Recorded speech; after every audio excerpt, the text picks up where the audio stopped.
Ah, yeah, the rain has stopped coming down in buckets. So I think we'll get back into what we were doing before.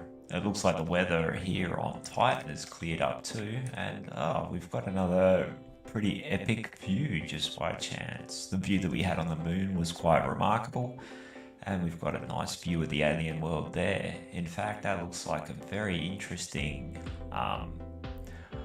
ice lake there. So that might be a destination we might head to. Um, with the intention of being able to refuel our ship. We are going to have to add a lot more downward thrust, I think, to this particular ship with the mass we're currently running at, to try to manage the gravity well there. That's same gravity as Pertram, but we have a significant atmosphere there to deal with too. Not that that's going to play that much of a part. Um, but yeah, not a breathable atmosphere. So Pertram is a little bit more hospitable as far as that goes. We can't breathe the air outside on the alien planet. It does have weather that you have to account for. Dropped a random piece of plate. Anyway, what we're going to do here is actually, whilst we're at it, thinking about it, we'll add on some feet here, or like a little ramp, make it a little bit easier for us to get up. We might park a little further down onto like the flatter part of the ice. And yeah, we'll weld this up, try and stop it from breaking so easily. There's a thruster component, or 54 of them, which we must have dropped earlier on. But yeah, if we go and park down further on the ice, although we can get up and down pretty easily from there, so what we might do is just run our big drill rig off the back. Here we'll just come out of the reactor and just bore straight down into the ice. So we might get that set up first before we go running around exploring and making note of where various ore patches are. Because the main reason why we came here is this massive ice lake. We want to fill up our hydrogen tanks right as much as we can, and this is one of the best places to do it, I think. There are various other ice lakes around, but this is as good a location as any. Like, it's a lot easier to build here. Like, it's very similar to the moon. There is a slight atmosphere, so you can do the trick with the air vent like I did on Pertram. So like use the air vent on depressurize outside and it will fill up your oxygen tank. You can do that here on Titan, but we have ice aplenty, so it's just as easy to collect the ice up and run it through an O2H2 generator, which we are out of ice by the look of things. So we can quickly check that. We'll just go to the upside down control terminal here. If we go F on it, we can actually go into our inventory and have a look, and no doubt we'll see that there is no ice left on board, which is not brilliant. It's not super critical. I mean, we've got 50% of our hydrogen tanks in our hydrogen tanks, so we've got plenty of fuel for the time being if we did need to bug out in a hurry.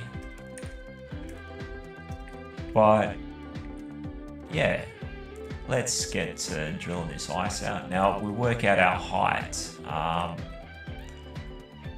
We can probably get 2 pistons before we have to put a drill on. but we will come out a little way from here. So yeah, we'll grab that, our conveyor tube. We're just going to set this up and get it started with the mining.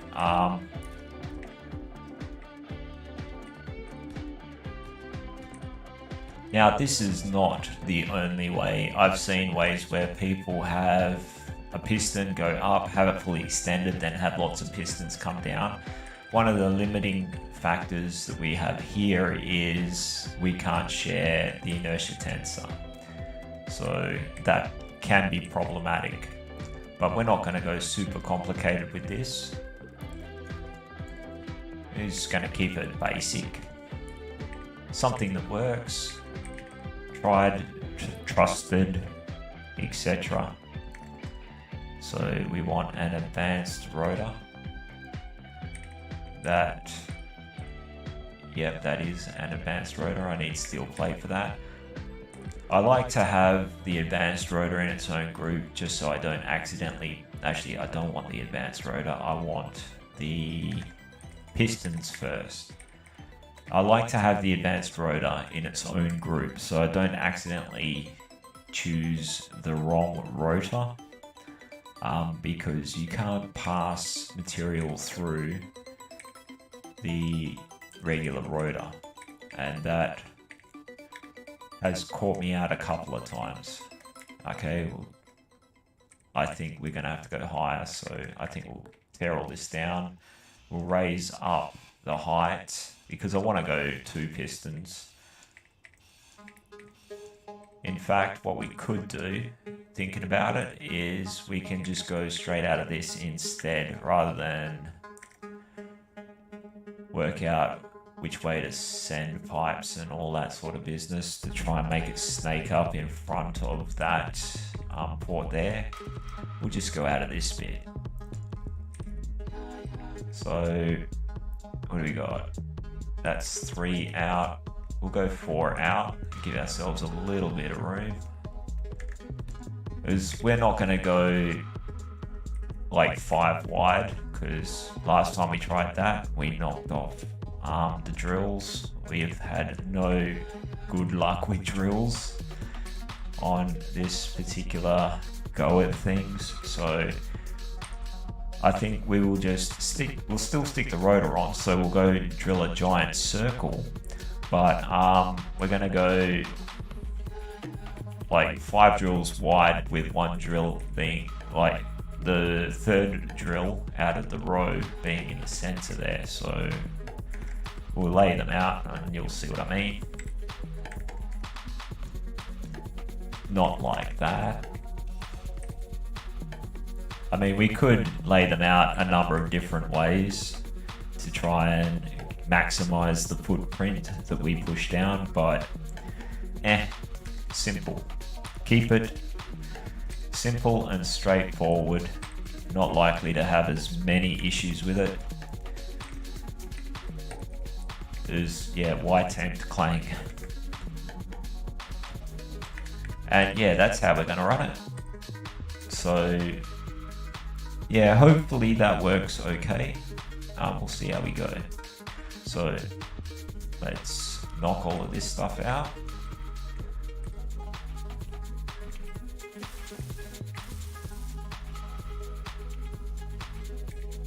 We'll just dump everything we've got in our inventory at the moment, and that way we can pick up the stuff that we can actually use.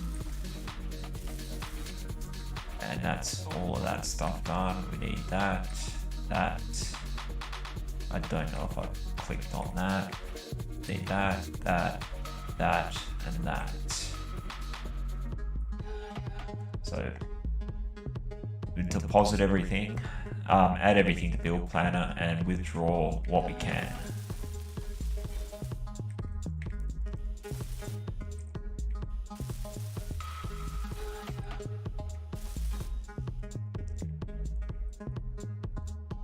And yeah, I don't want to be stuffing about with trying to set up a really complicated drill setup. Like, it's not the way I like to go about doing things. I'd rather just make something that works. And get it working, get it started, do its job, and then get rid of it once it's done, if that's what I want to do. If I want to keep it going, or I want a more complicated setup, like, well, for a start, I think without running scripts, it would be difficult. There are a lot of good automated mining scripts. We can't use those on this particular server, unfortunately. That's not a diss on the server, that's just a fact of what we're dealing with here. So going for these really cool automated mining scripts is not an option for us here. So there's no point in going for a super complicated drilling rig.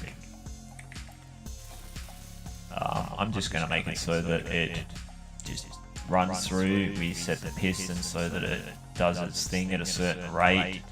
We can go off and do something else, then we come back, we set the other piston to go off, and yeah, what we'll do also is we'll set up a button terminal here. So, hey, we've got a one we haven't used yet. I did tell you that I would eventually run out of stuff on the taskbar, but anyway, any one of these will do. We need interior plate for it, no doubt. So we can set up the actions on the button terminal here. So we can activate a piston or set the piston to reverse or whatever. Like each piston we can control from here, like with just the press of a single button. We can turn the drills on and off from here as well, and like, well, we've got 4 different functions we can assign. So first off, we'll set the speed for our rotor. We'll set it at 1 RPM, so advanced rotor. Where are we? Velocity 1. Okay, that starts spinning. The other thing we want to have a look at is our pistons. One piston will be white. Actually, what we might do we still have the piston on the front? Nope, got knocked off. And didn't put it back on. So that works out good for us. That should mean that the only pistons that, yep, we've got piston 1 and 2. We'll try to activate and run both pistons. So we'll go 025 for our speed and see if that actually works. The other thing we want to do is our drills. We'll turn all of them on, and we'll also add them into a group. So that way we can assign them to the buttons here. Now, I don't know if our pistons are actually moving, so I think they are. Oh, maybe, maybe not. I don't think so. So we'll increase the impulse axis, see if that helps it to actually move.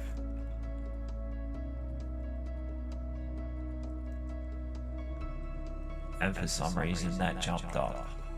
So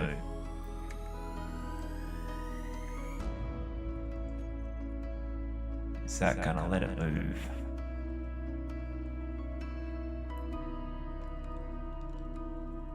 Nah. What about piston 2? Nah, we're gonna have to do each piston manually. So if we set each piston at 1, actually we'll go -1 so that it doesn't, or sorry, not -1, 0.1. Okay, and this one at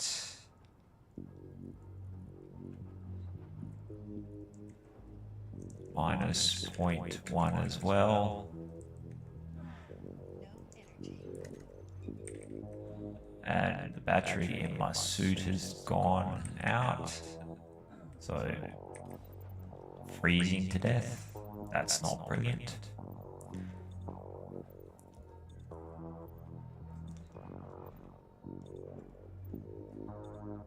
planes.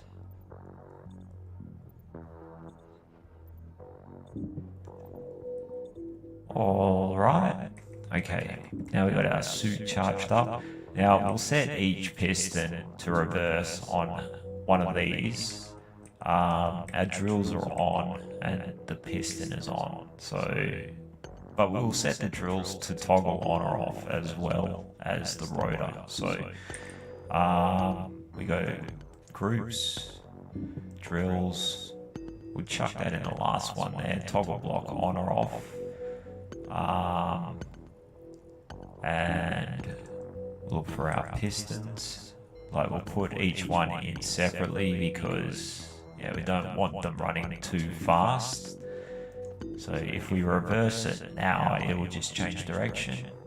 And we will put our rotor in here as well. We want the advanced rotor. The other rotor is our camera on the top. So if we toggle the block on or off, it won't stop it from spinning. Well, it'll stop it from trying to spin, but it's not the rotor lock. So if we hit that,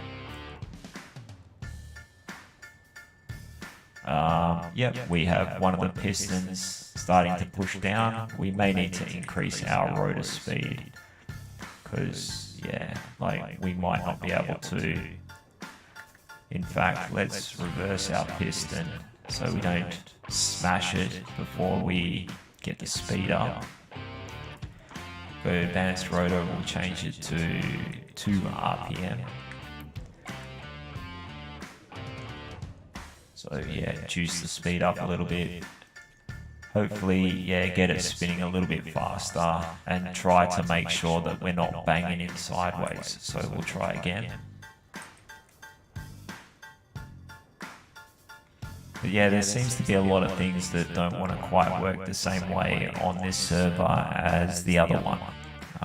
It's odd, in my opinion, but it is what it is. We're not going super wide, but having it spin faster means that we're taking a shallower cut, like each half revolution. At least that's the theory that I'm going to work with. And also, we may not need to go that deep. We only really want to pick up the ice. We don't want to pick up all the stone, but we may use the same rig later on for drilling out the other ores that we find, and we may want to go several pistons deep. Now, it's not a super big hole, but this is a mobile platform. Realistically, we can just pick up the ship and go and fly it somewhere else. So that's also another thing to keep in mind, and that looks like it's drilling quite nicely. So we can take a big hole or a big chunk of ice out of that. It's going to be a much more efficient way of pulling the ice out of the ground. And at the moment, we could just pick up the stone and let the refinery go at it, but we do have a lot of other stuff in there, so we'll leave that as it is, and we'll reverse that piston. We can now move the entire ship. The other thing that I had thought about doing was putting a hinge or a piston on here so we don't have to move the entire ship, but we'll just have a quick look and see how much ice we picked up.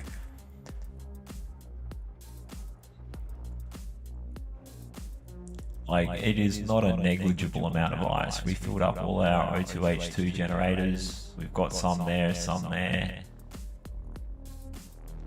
We've got a fair bit there. 250,000 kilos there. And the drills are still picking up a bit there. So we can just pick up the whole ship and move the whole lot. Something I will check though is check the health of all our piston heads and stuff, because they seem to be enjoying destroying themselves at the moment. The other thing we can do is we could set the ore dump or the waste dump on, but anyway, we can turn the drills off. We can turn the piston, the rotor off. that doesn't need to run. If we want that to stop spinning, what we can do is, instead of having it switch the rotation off, we can just switch it to rotor lock. That will do the same job. So anyway, just have a quick look and see who's online. We've got Turkington and El Guapo. So yeah, if I come across these two guys are in the same faction. This is the faction representation part here. Rabbit Tactical. So hopefully they do not see me as being something to apply tactical skills to, or as a tactical threat, but we've still got our very minor defenses up there, so that'll give us a little bit of warning before we need to really start considering a change of underwear. So anyway, we'll move our ship a little bit. We're not super heavy, so that's good news. Just lift up and we'll back up a little bit.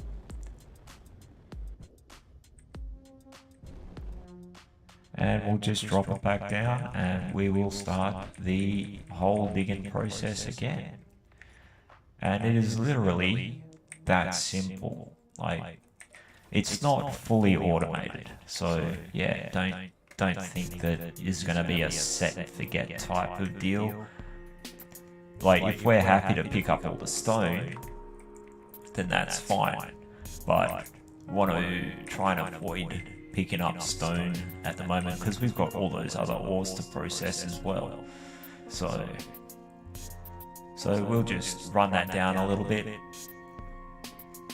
and let that ice process. Like, probably not a bad idea just to supervise it briefly. So yeah, we'll maybe repeat this process another 2 times. We'll get like a very large amount of ice stored up and fill up all the containers that we can. Let's have a look and see which ones are empty. Because yeah, if we fill up everything and just let it sit and do its thing, that might be the smarter way to go about it. Like, this one has still got room in it, that one's still got room, that one's got a lot of room. I mean, we could even, that one's empty, this one's empty, even though it's only a small cargo container. And we've got a few that are full. But yeah, so yeah, if we fill up one of those cargo containers, so yeah, we'll just do a couple of runs at it. We can go and take off again. Now we could set up all these controls to be from the cockpit as well, but you know, doesn't really matter.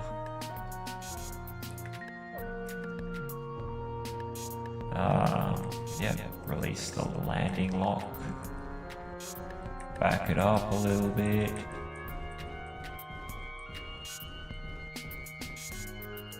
And drop down.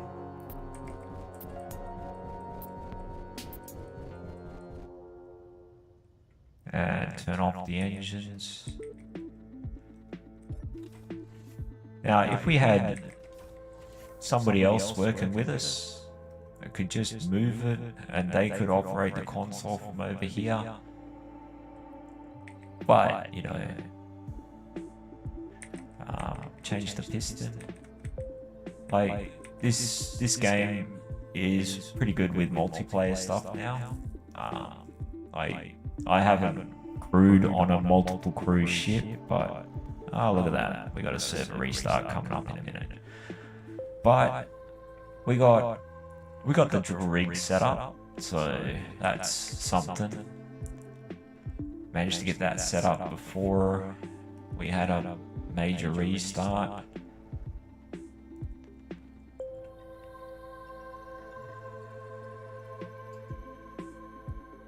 Or it's not a major restart, but just a restart in general. But yeah, we can reverse that now by the look of things. Probably get a little bit more. I don't really want that going down on the restart because, yeah, log it back in, it will still run once the service boots up again. I don't want to have something that might destroy itself or set up in a way that it might destroy itself. But we'll leave those drills running, so on the way up they'll pick up a little bit of ice, and it looks like that's us done for a little bit. So yeah, wait for the server to reset. So I'll take a short break, I guess, and I will see you in a few minutes or so.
And we are back. So, yeah, we got our ice mining rig set up. So, check our inventory now. Nicely filling up with ice. That one's full, half full. Got stacks in there. Actually, I think we've still got some empty cargo containers.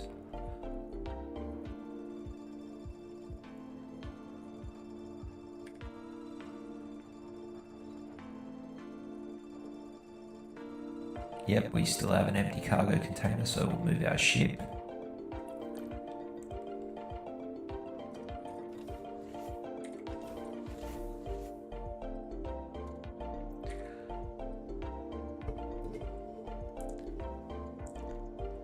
So yeah, engine's on, and back it up a little bit more.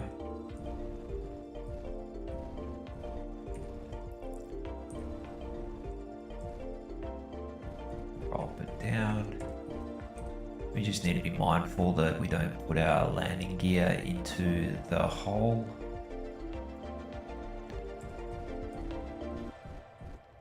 Now we're locked down. We should probably turn off our hydrogen engines before we jump out of the seat. Might be a wise thing to maybe make this a little bit wider and put a door at the back here, because this running around thing is getting slightly tedious. But you know, identifying design flaws or ergonomic flaws is part of it. You know, if something's giving you the shits, you're able to change it.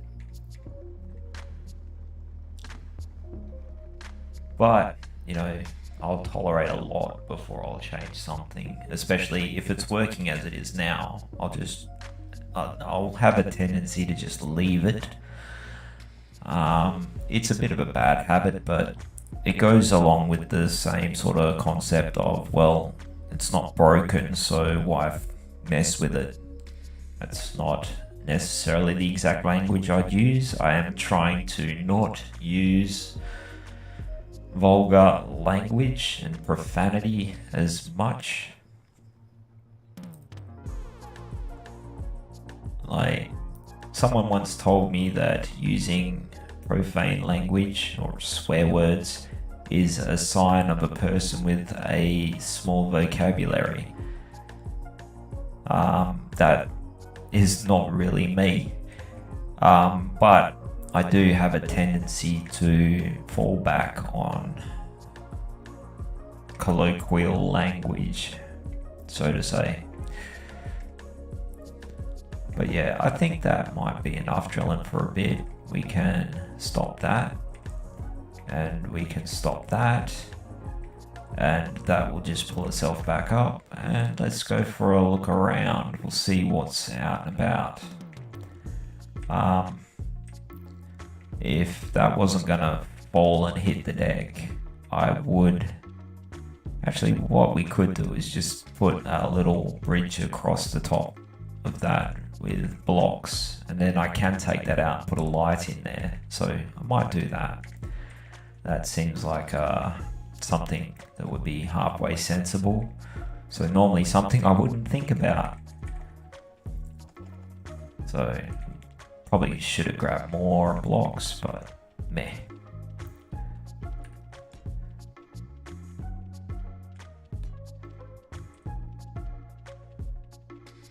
And it looks like it's not going to let me put it in there. No, of course not.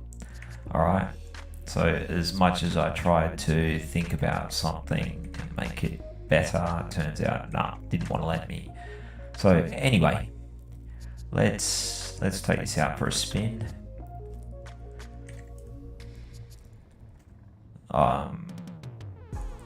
Check out these ore deposits, see what's down here, because they might be worth drilling for if they're not too deep. We don't need to be, or we don't want to be super high off the ground. The other thing that we'll need to do is increase the range on the ore detector. Oh, we already did that because we did move it. Might put a downwards light on as well, because it's a bit hard to just tell at a glance. Okay, that's not an ore deposit, but we do have one over here. We've got magnesium. Yeah, we could definitely do with some downward pointing lights. Actually, do I have a light on here? No, looks like someone's already mined. Oh no, that's just a boulder. So, but we do have, there's ice over there. So anyway, we'll go up a bit. Whoa. Now, with all the added weight of these thrusters, we do have a little bit of a stability problems. So what we can do is we'll just turn those gyroscopes up a little bit, put them up to around 20%. And yeah, we got no trouble moving around now. We do have a little bit of a thrust inadequacy. Giggity.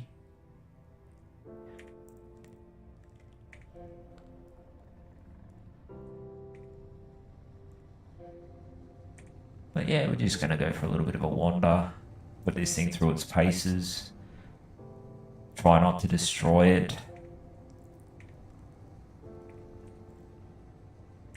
We've got an ore patch here, and we've got one just over there to the left.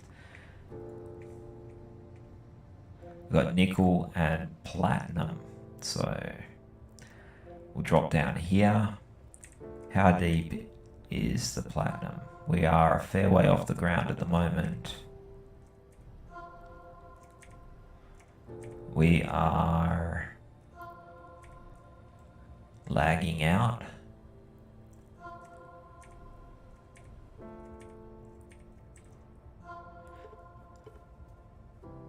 Okay, so we'll jump into our GPS, new from current position.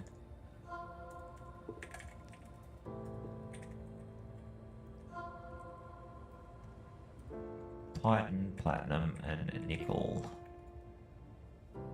Is it LE or EL? I think it's LE. Doesn't really matter. I know what it means. Okay. There was another ore patch just over here, I think. Yeah, I think it's just up there. Sort of just see it.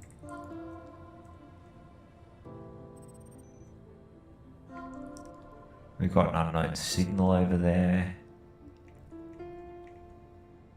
Oh, we've got gold and silver. So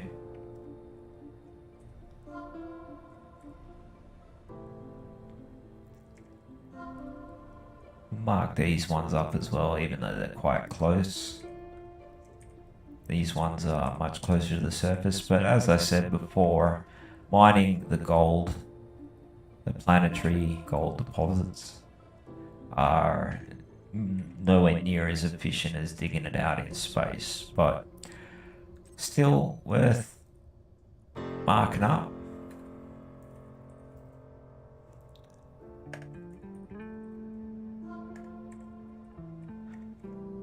Titan, gold and silver. And some other things that we could do is also have a good scout around the planet. We're not particularly fast. This is not a super efficient scout. Like, I feel I could have made it a lot more maneuverable. We've got a really big ore deposit down here. So yeah, it's going to be a little bit of a struggle if we want to go over to that beacon. Like, we could. Wow. A lot of things just sprung up. We got cobalt, iron, and nickel here. So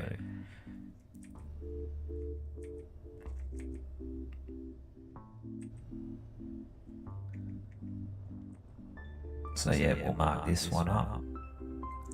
Yeah, we get some lag spikes. GPS. New from current. See, we've got just about everything we want. The only thing we can't get on this planet is uranium. Like, the only major ore, like, I'm pretty sure we came across, or we picked up a signal for magnesium as well. All within this very close location to our first landing point.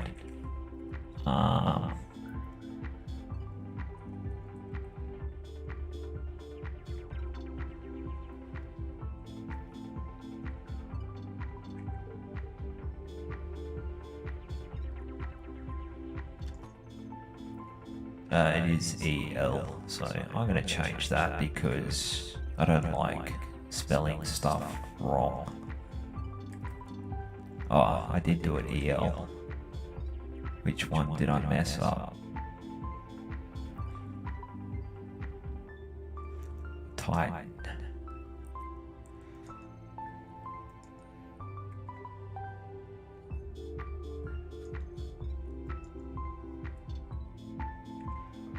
There we go. I thought it looked wrong.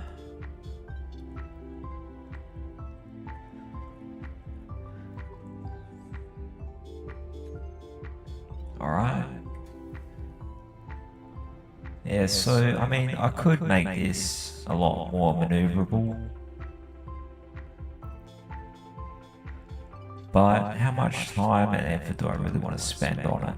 But that being said, if we're going to use it to weld up our base, like all the plate and stuff like that, which we might get started on now. We've done a little bit of like scouting around. We found just about everything we could want within a kilometre or a kilometre and a half. So can't really complain about that.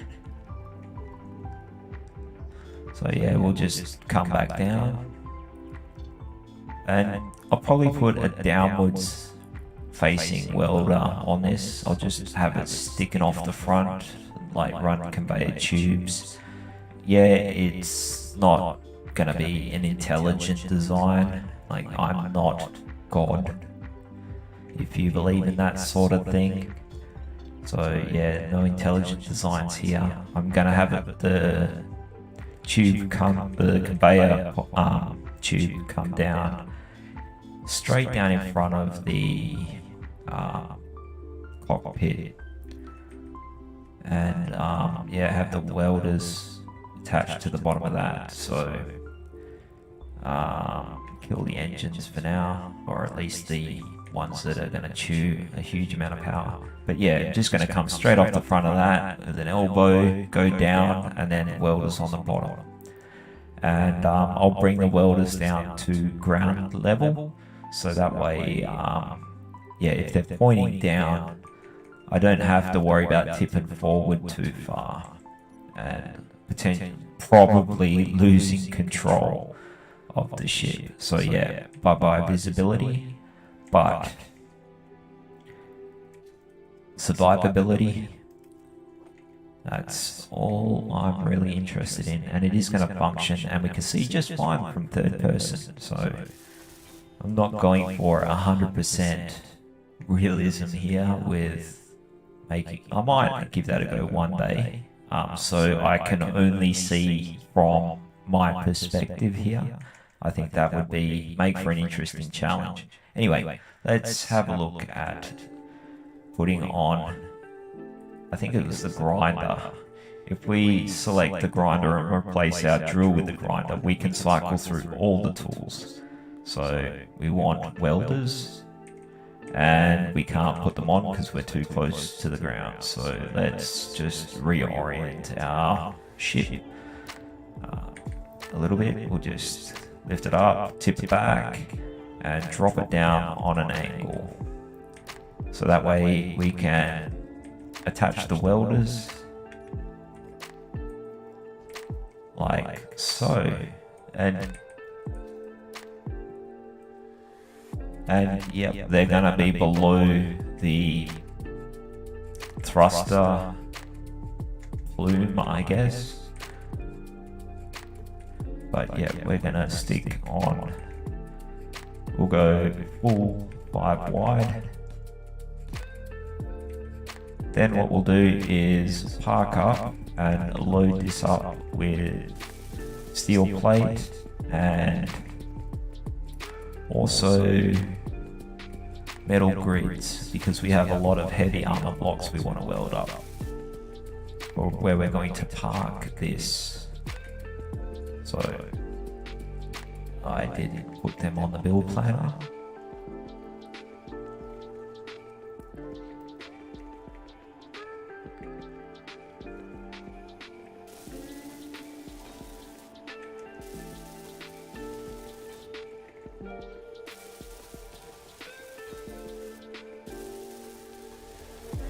Cool. Okay, we're done with that.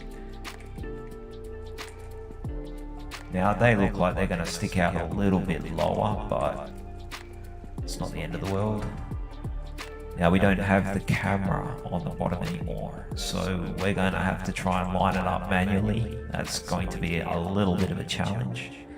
The other thing is, once we've loaded this thing up, it is going to be heavier, so that's going to make it a little bit more challenging to maneuver and whatnot. Well, we've got plenty of power with the gyros, but we may need more downwards thrusters. Like, once we start trying to, weld with it. But that's why I put the welders pointing down. So, and I think we're going to have to extend that. Yeah, okay, so this is not going to work like this. Take this out. Well, that was an unexpected outcome there for sure. So we'll dump that, grab that, dump it, grab, dump, grab, dump.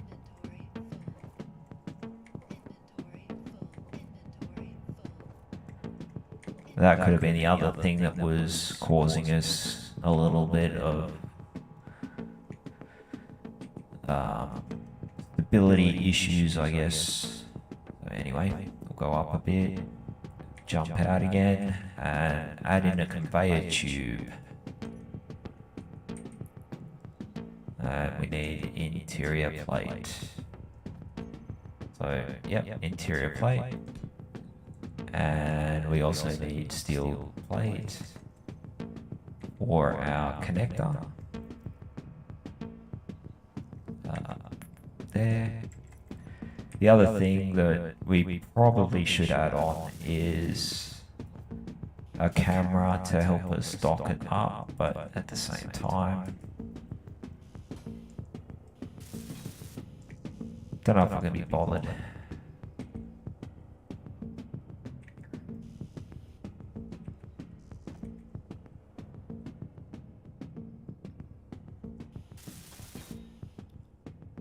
Okay, that's all connected up. Yeah, it doesn't look super strong, but it does look like it is going to do the job adequately. Let's go with that. Okay, we'll chuck that in there. We'll go switch lock. So we'll back it up, drop it down a bit.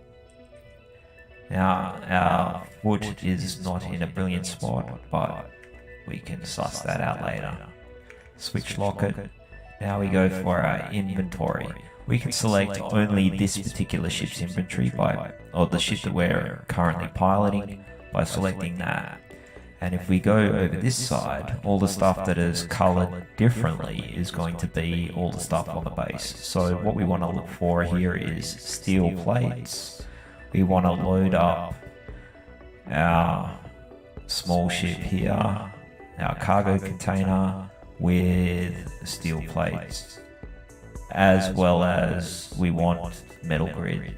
We want to chuck a boatload of those in there. So we've already filled up one container. We're going to need a lot more metal grids, steel plate. We'll just put in as many as we can. In fact, we will put a boatload on production. That is a lot, but we're going to go through a lot. Because, we're going to do a lot of welding.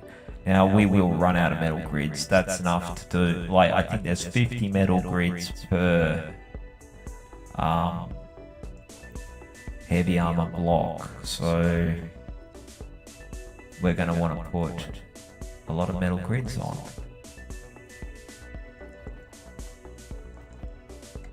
So, and we're going to need a bunch more of these too. Okay. Anyway, that's enough to get started. The other thing that we'll need to do is equip our welders. We want block tools, a welder, chuck it in somewhere. that looks like as good a place as any. So now we can use the welder, the same as we use the hand welder. So let's unlock. And we will do a quick pass over. The weather's going a bit sketchy.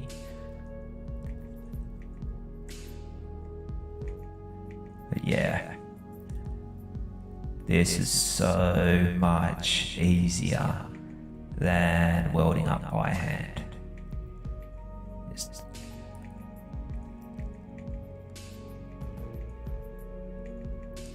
You just go slowly over it and try to get all of those all welded up.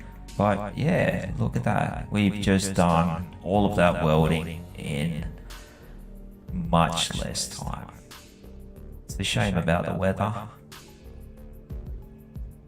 Yeah, it might get very difficult to see in this storm that's fast approaching, but we'll see what else we can get done.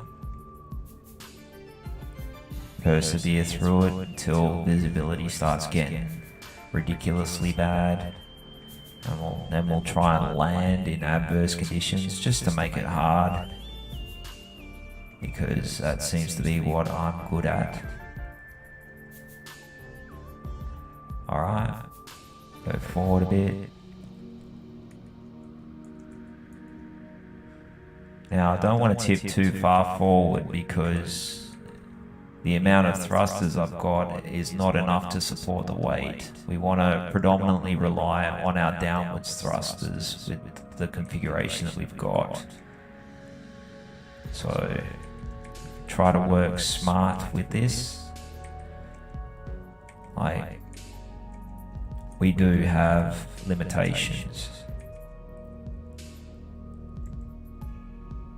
Now these are not going to completely weld up, probably because we probably don't have enough.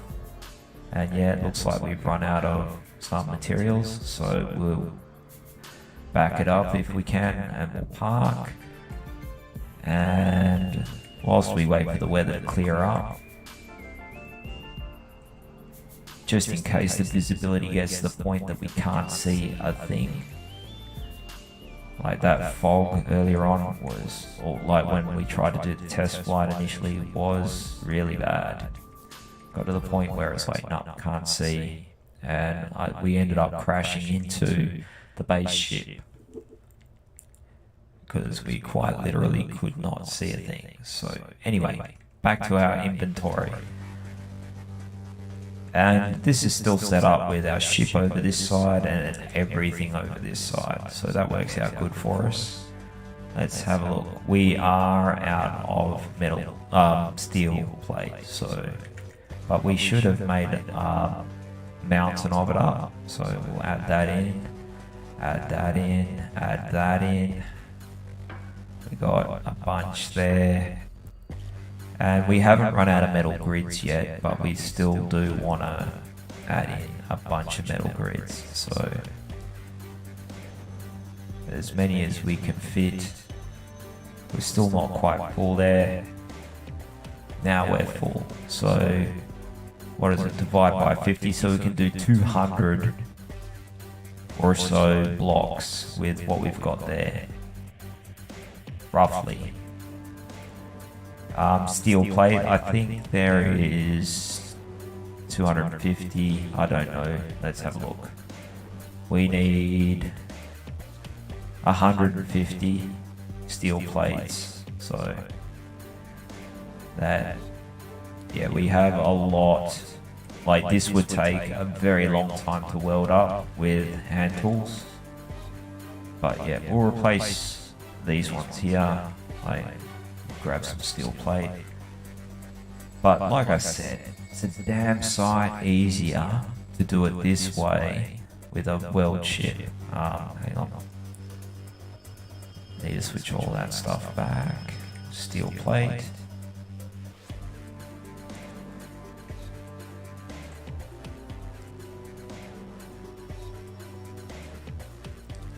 So yeah, we'll fill in the holes that we accidentally popped into there. We probably got, yeah, we've got a little bit of scrap down there, so probably got some there too, yeah. There we go. Weather's still sketchy, so I think we might just wait for a little bit. In fact, what I'll do is we can place the rest of the blocks up here. We'll make this a little bit wider.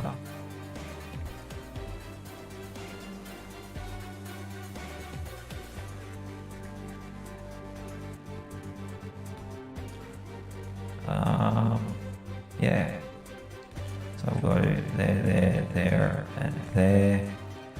And we'll just like add those blocks in like that. Of course, it's going to rotate in a stupid way.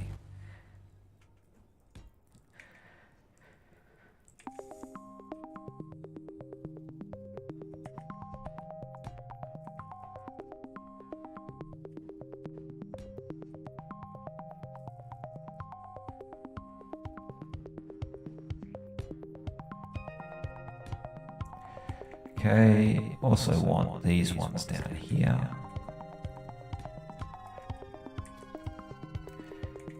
And those here, then we'll change the block type, which is not super hard to do. I just find it a little bit easier to do all the same block.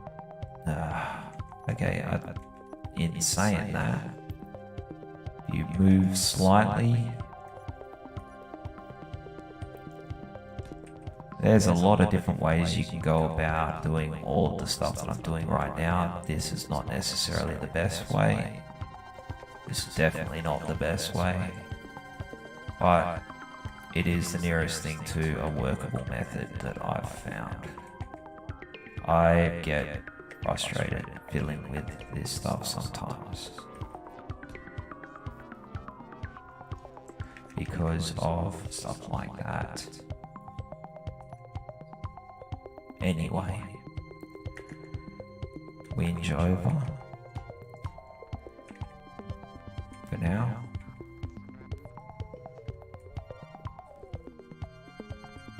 Do I want to add those in? No, I don't really care that much. We'll chuck that one back in though. So yeah, we're going full wide here. We can chuck these ones in here. Might make it a little bit more aesthetically pleasing.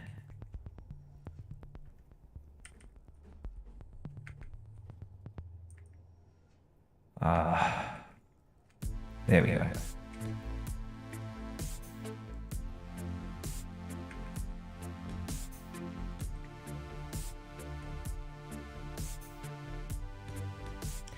This is another reason why I tend to just go for function over form, is fiddling around with aesthetics like this can be frustrating and time consuming.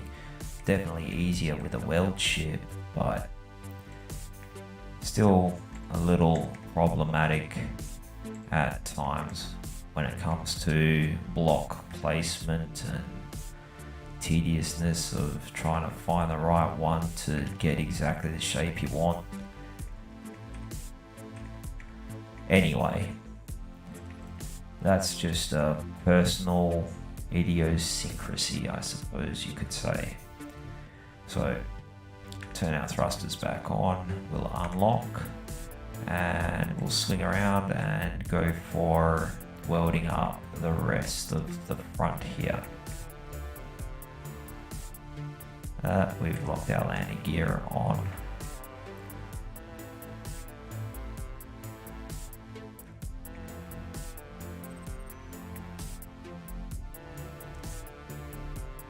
Starting to look more like a spaceship. And we missed a couple of blocks over there, so let's just chuck them on. Now I could just toggle the welders on or off, so I don't have to hold the mouse button down. Like, that is a perfectly reasonable way of doing it as well, but at least this way I can sort of keep track of what's going on a bit better. The other thing I think we were going to do was add batteries, because that might have been what's causing our lack of thrust issue. I think, potentially. So before we add more engines, yeah, we'd add more batteries. Make sure that we are not maxing out our power, because I do remember that that was an issue.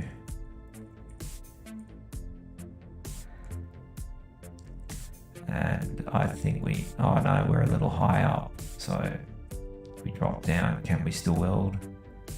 A little bit. That landing gear is starting to bug me a little bit.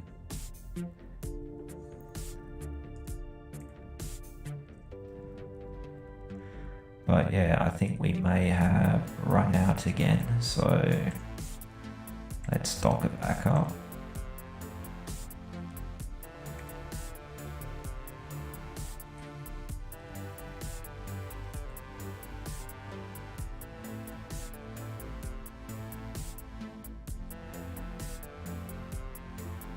And we need to go across this way. There we go. Docked back up. Excellent. Okay, so inventory. We'll go back to our ship and we'll go back to everything. And what are we out of? Well, we've got the welder will also pick up scrap like that, so we can transfer that back into our refinery if we want to, so that way that can be reprocessed. But let's have a look for a more steel plate, fill up on that. Now we could fill up all the welders and everything, but just fill up the cargo containers. We've got more scrap in here.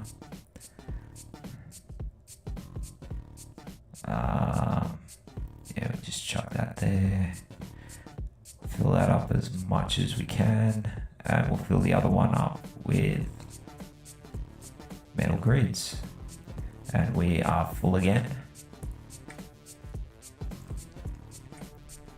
And it's still taking a bit of time because we have a limited cargo capacity on this particular ship.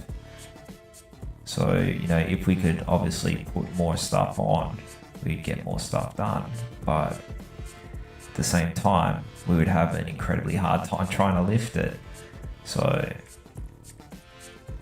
you know, the trade-off is, you know, it is what it is.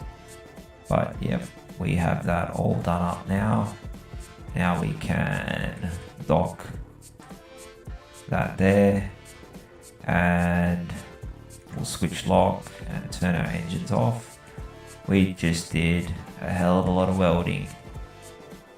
We missed a couple of spots, but again, saved ourselves an incredible amount of time and effort there. Those ones there were just meant as supports. Don't know what we're going to do there yet. I don't think I meant to leave a hole there, so fill that in. Must have missed it before when everything was all skeletoned out. The other thing I was thinking about this back part is if we have it tapered and coming up to a point up here or something like that, it might make it look a little bit more aesthetically pleasing, or at least tape it up to the bottom of the thrusters. It does, and also maybe have the center bit, put a large door there with a ramp that goes down to a platform for operating the drill rig or something like that. But we can work that out later. But yeah, I think that looks marketably better.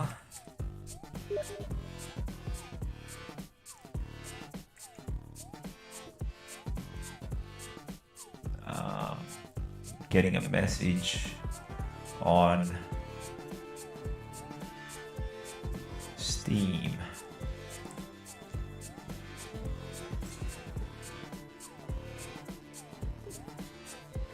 like on the other server.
Yeah, it was a little bit of a disaster at the faction base on the other server.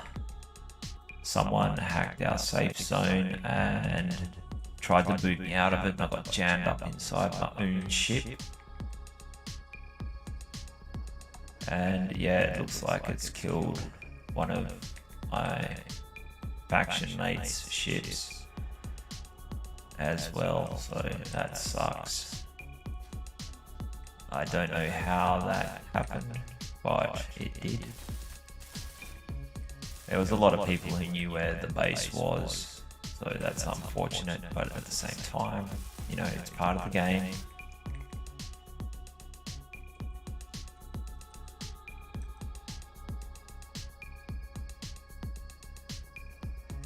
Anyway.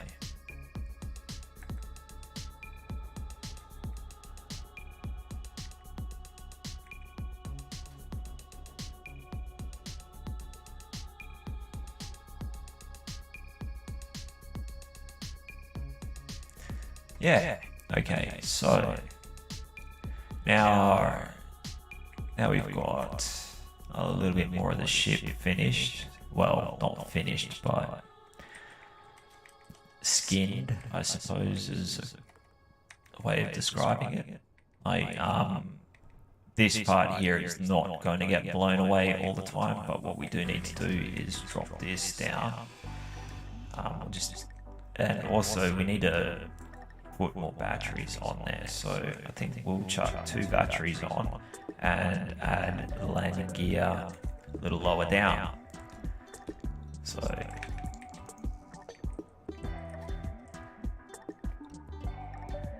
yeah, I think that might be causing the problem, or a problem. It definitely is a problem.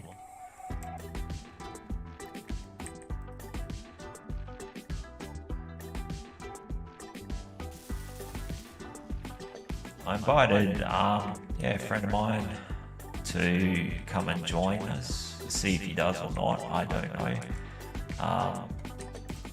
Yeah, he's really good at setting up drones and stuff, and yeah, some of his builds are really cool looking. He's got a lot of hours in the game. There's a lot of stuff that yeah, he does way better than me. He's also like not too bad with programming, light scripting and stuff like that. So I can read it, but yeah, I couldn't write it very well. I can read code and understand what it's doing, but to actually write it all out, I haven't spent anywhere near enough time doing that. So it's sort of like the same as when I read a foreign language. I can understand Spanish and Italian, and also a little bit of Japanese. Oddly, I can read, listening to it spoken, like Italian and Spanish. Yeah, I can sort of understand roughly what's being said. Couldn't speak a word of it to save my life. So And yeah, I'm kind of the same with code. I can read the code, I know what the code's doing, and I understand it perfectly, but to write it is a whole other thing. It's just not within my skill set or current skill set. And that's mainly because, yeah, when I was doing programming, I started with BASIC, which, you know, people rag on BASIC a lot. I did a little bit of assembly a long time ago, like on a Commodore 64, like using a 6052 processor assembly set. Nowadays, like, it's still very similar, but even then, like, you kind of need to know what you're doing with it. You need to know what your instruction sets actually are, and I really couldn't do that. Like, I just haven't spent enough time doing that it's been an incredible amount of time since I even thought about it. And the other languages that I learnt was Turbo Pascal. So I learned that in high school. I have done a little bit with C, like programming Arduino and stuff like that, but nowhere near as, like, nowhere near proficient. So I have, quite happy to defer to somebody else's expertise, because I don't have expertise in these things. So anyway, there we go. Now we've got our foot locked, as well as our connector. So that's not going to go anywhere. We're not going to blow holes in it anymore. Got a lot of good protection there for our landing place for our Scout. Now, something else we should do is we'll unlock that, and we will unpark from there. And we should always make sure we do it in that order, otherwise we are going to detach the base ship, and that could be messy. Once we remove the connector, we can use P for parking, because it's not connected to the rest of the ship. But if we are connected through the connector port and we press P, it toggles the parking on everything attached. So if every connector is set to use for parking, as well as all the landing gears are set to use for parking, like Splitsy had a massive rant about it, and that was the particular problem he was dealing with. If you press P to put the handbrake on, and you've got the connector holding something else on, and the connector set for park, you want the handbrake on, you'll end up dropping the thing off the back of your rover or ship or whatever. So yeah, you can go and turn all that stuff off, or you can do what I did just then and cycle through in a particular order. I toggled off I switch locked the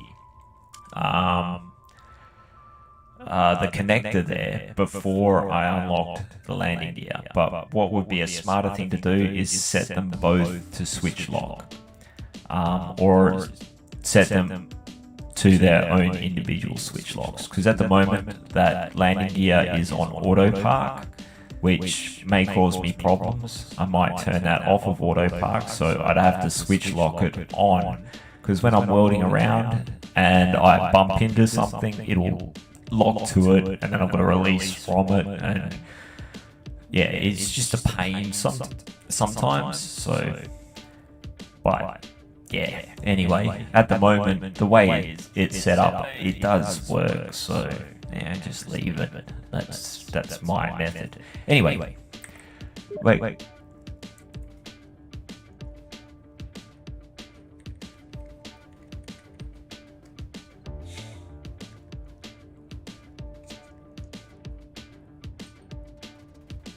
So islands, we select all those. Okay, we'll try again. Select all of those, and I'll add in all the atmospherics as well.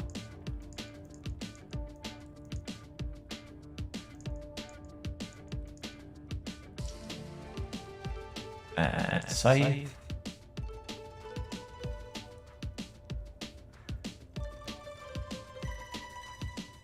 I think Marty's gonna check out my channel.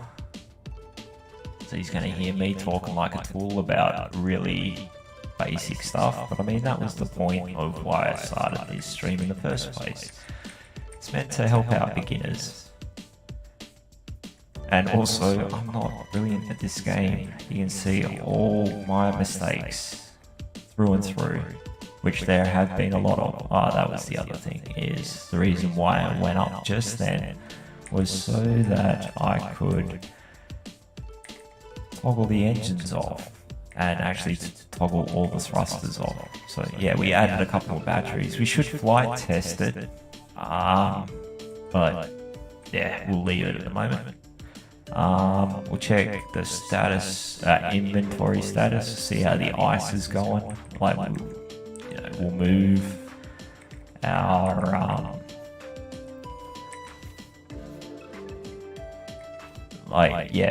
where we are, and maybe even look at perhaps like the drill worked okay like that. Maybe we can get away with making it drill wider, so we drill a larger circle without clanging out the drills and smashing them off. So we'll give that a shot. I think could potentially work, you never know. So anyway, we'll turn our thrusters on. We've got 60% hydrogen now, so we are definitely doing a lot better. Now, because we haven't knocked the rotors are just spinning freely. That's not a problem at the moment. But yeah, if we wanted to make sure, like, it wouldn't necessarily be a bad idea to secure them. But anyway, crouch down, drop down. Actually, I'll level off first.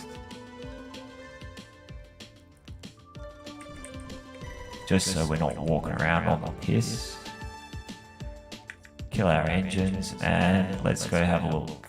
Still slightly on angle, but I'm not a brain scientist, I'm a rocket surgeon. Now we might be able to squeeze the other drills in, so take off this one. Let's see if we can go with boring a bigger hole, see if we can get away with it. So cycle through to our drill, which we can't place for some odd reason. Okay, we're going to have to tilt forward a little bit. So we'll pick the ship up, tilt forward, just because we're a little bit too close to the ground, it's not letting us place it, which I think is a bit obnoxious. The other thing I could do is drill out a little bit on the ground there, but if I just tip forward a bit,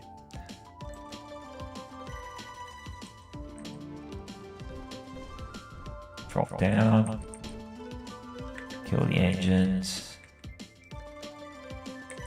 that'll give us a little bit more ground clearance there. So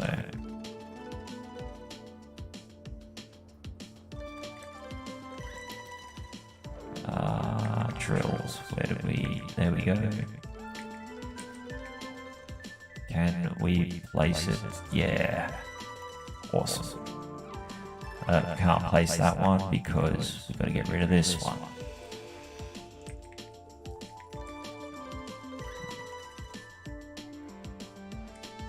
So try to place the last drill. Now what we may even do is ramp the speed up, like double the speed, because it was working at 2 RPM. So if we take it up to 4, we might be able to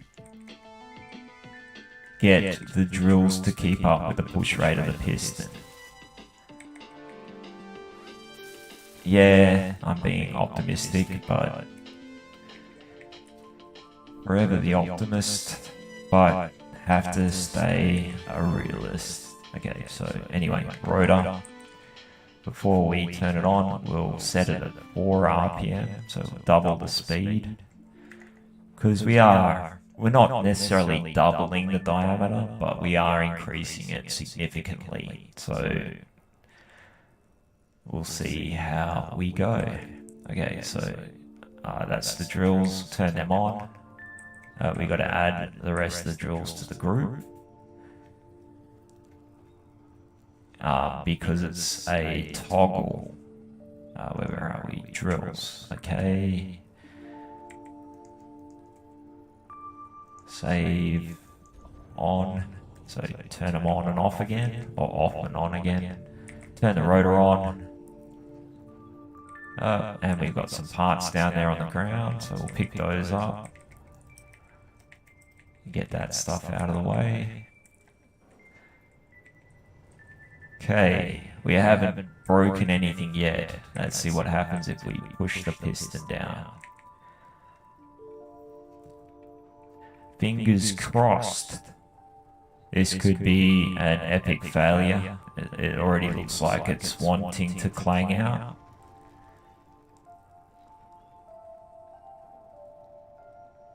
If I could push the piston slower, I would. But it's looking like it works. Hey, there's Mad Marty. I'll start a faction, I think. I'll call it IPC as well. I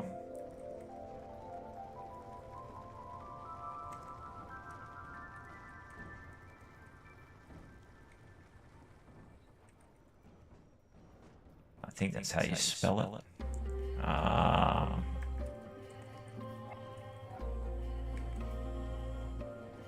Whoa, that is clanging out bad.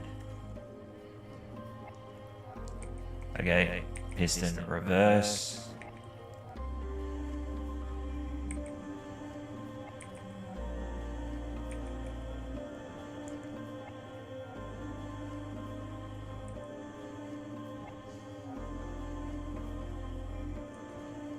Okay, it is doing something.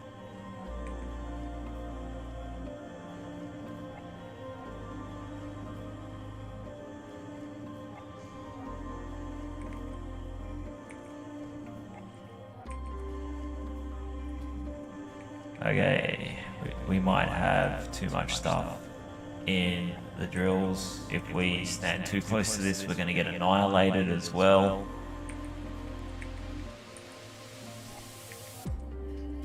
Okay, anyway.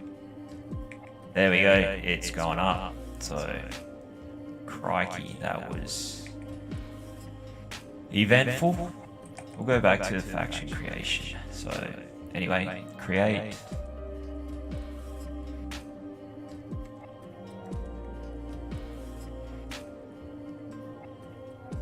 I think it's spelled like independent, not ant. Anyway. Spell checkers may be lazy.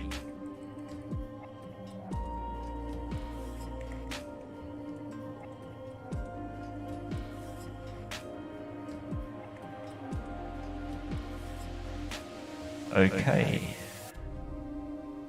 Started up a new one.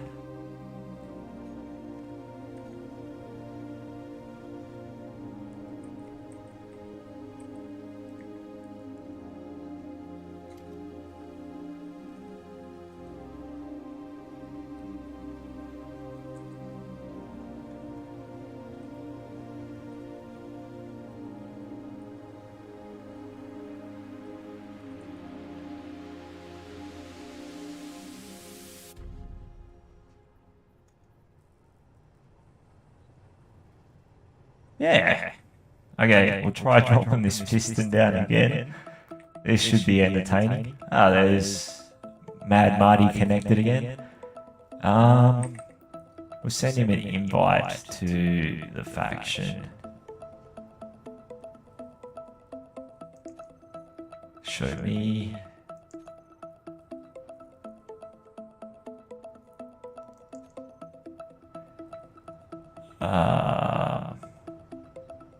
Actually, where? Oh, there we go. Marty's applied for my faction. Show me.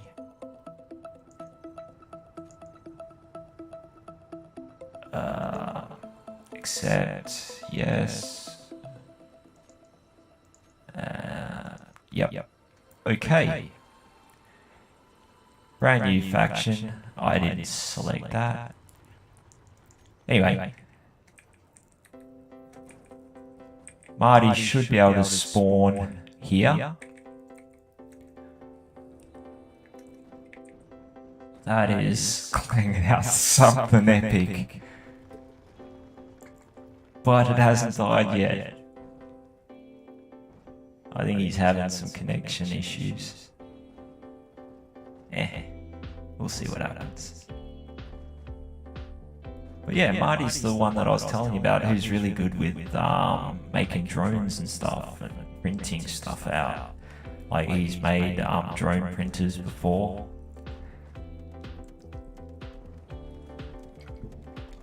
I haven't really played around with that all that much. Whoa, crikey.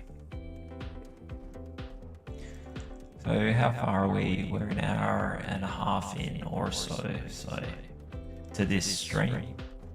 We're going to cut it off at 4. We may continue on. I'm quite happy to sit here in front of this and talk rubbish for you guys. Or for whoever's watching, if anyone is watching.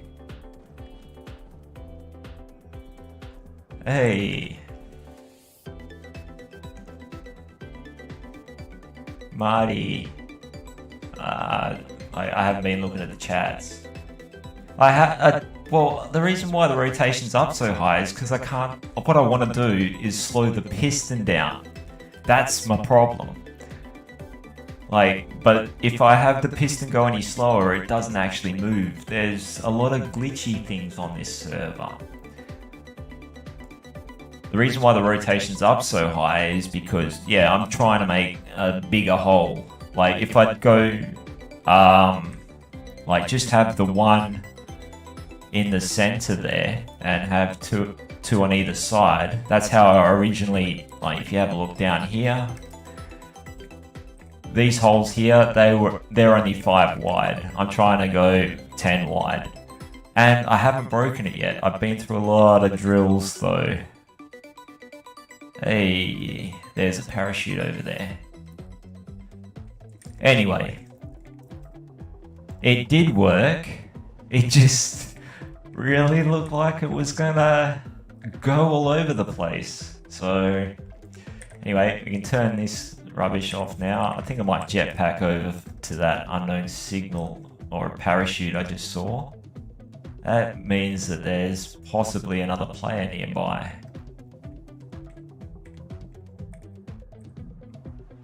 So yeah, let's see if we get something I haven't got yet. Cow gloves.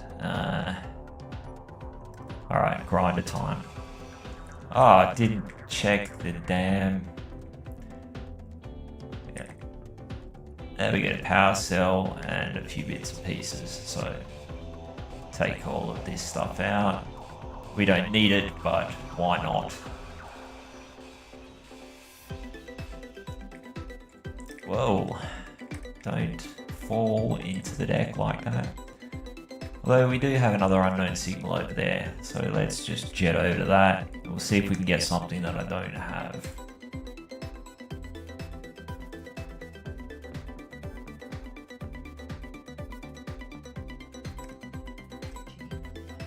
Suit energy is low, that's not brilliant.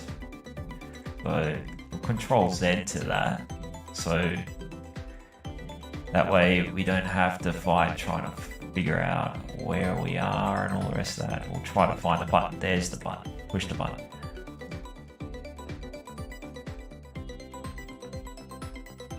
I don't think I got anything out of that one, but let's have a look and see what's inside. We got space box, computers, and plates. So yeah, grinding down now. Also, grinding this one down will get rid of the location marker. So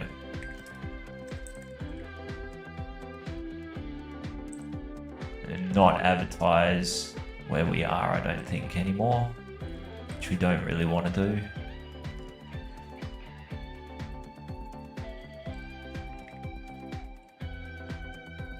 Oh, okay, that was unexpected. Just annihilate myself like a noob. Where's my body? Got some distance on the backpack there. Let's pick all this crap back up.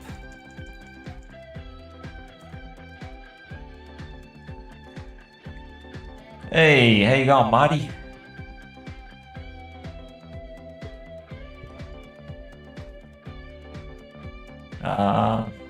Is your mic working today or not?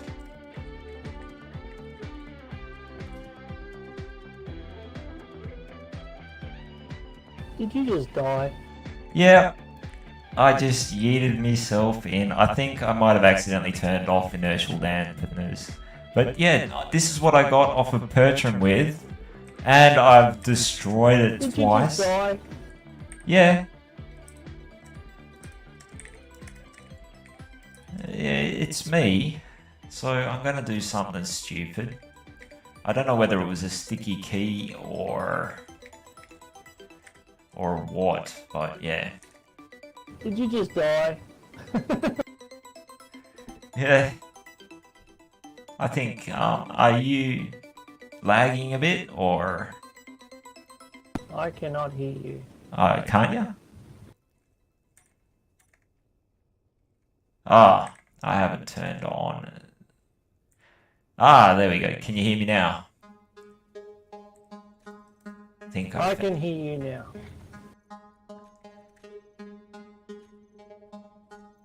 Alright. Yeah, I think... Can you hear me there? Yeah, I can hear you. Oh, good. Just turn off the push to talk. So what's going on down here? Well, what's going on down here? With the drill, like... Yeah. We're having a lot of issues with all of it. I've broken so many damn drills. Like, they just seem to be clanging out on this server. I don't know why. I did have them set up on the front of the ship when I was going through space. This ship, I actually took over here from Pertram. That's where I started. Built this ship up from that and then crashed it into an asteroid because I was building stuff on the back, not paying attention to where I was going, waiting for find the parts for the jump drive, and annihilated half the damn thing. And then built it back up and did the same thing again, except not as bad, and annihilated the front again. So we've had 2 serious crashes with this thing. But yeah, we did the whole get off of Pertram thing. What I've seen, what I've watched, I think you need to slow your rotor down. I usually just half Well, a revolution. the problem is I can't push the pistons any slower because they just won't move. What I would like to do is, yeah, I would run this at 1 RPM and the pistons I'd set both at 0.025 and have them both push at the same time. 1 RPM is too much. 0.5. Yeah, but the problem is it can't keep up with the piston at this size, and the piston won't go any slower. It just doesn't move if you set the piston rate too low. And I think that's just a little bit of a bug in the way this server's running it. So what I'd do, I'd set up a little sensor, and as it does an RPM, it goes down. It goes down by itself and extends when it Well, hits the sensor. chuck it on. Like, you show me what you're talking about. I'll follow you with this, like, because I have not done anything with sensors before in the game. So, and the whole point of the live stream that I'm doing at the moment was to show people how to do shit. I don't know where to start with that. So yeah, go nuts, demonstrate it. Okay, I haven't got progression on. Oh, I don't need to you? start it, so I can't. Ah, no. You pull out the parts for a sensor, right, and then place it right in front of your control panel here. I don't even know what parts we need for a sensor. Hang on, I'll just chuck that into the toolbar. So you go in your G menu. Yep. Sensor. And then select it in your bar, and then just pull it out. And then come out the front here where I am, and place it right beside your panel. So just here, right? Right in that square there. Yep. Alright. And it's got to look like a smiley face when you place it on. So the mouth on the bottom. Alright. Probably, well, I didn't check how I put it on, so I'll redo it.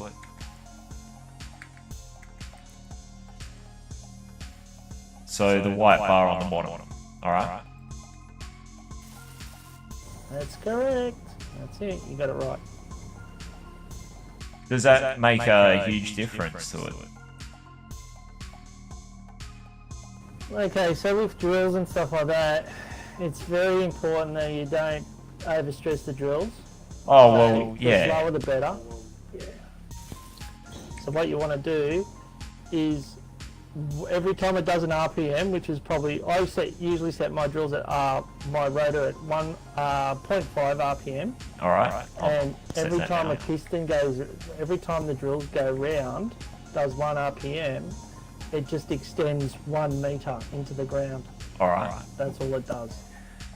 So, yeah, I'll set the rotor So up. before you do anything, do your sensor first. Set your field of sensor. Okay, so I've not done these before. So, Okay, I'll show you. Yep. I'll show you how to do it. So just watch what I do. You'll see a field come up with the sensor range. I can't see your screen. But yeah, okay, so looking at it, like if I press F on the sensor, then I've got left extent, right extent, bottom, top, back and front. So is that the sensor field? Is that what you're talking about? Okay.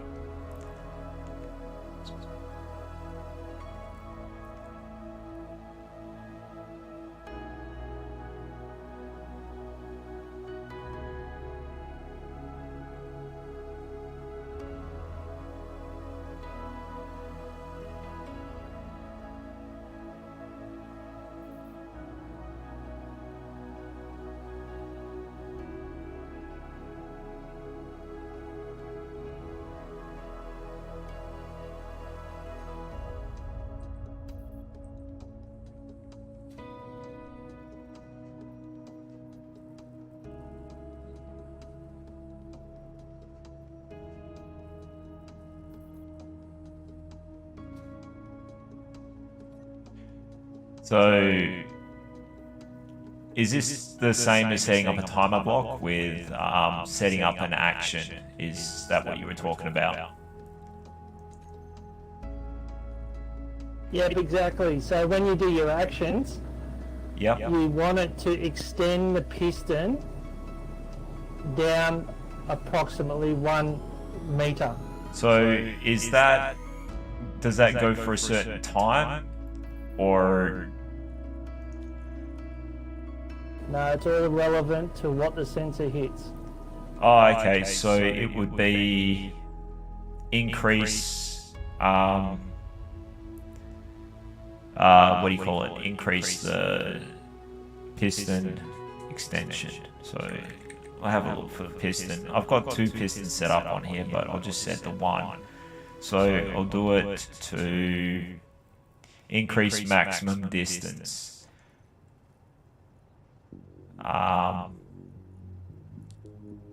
So if I set the maximum distance And it will lower, only ever increase it by 1 meter per time, if every time a revolution goes round.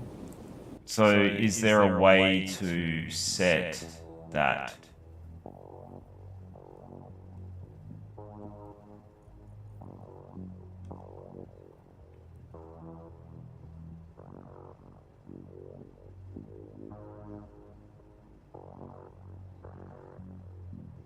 No, you don't need to do the distance. It'll automatically do 1 meter per revolution.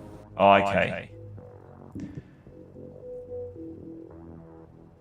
I can't see where to select that from.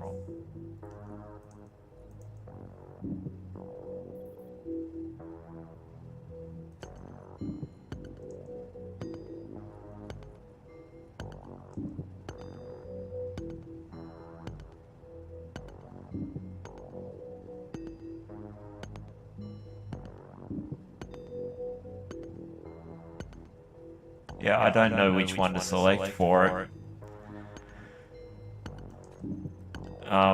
Yeah, which action is it, or it?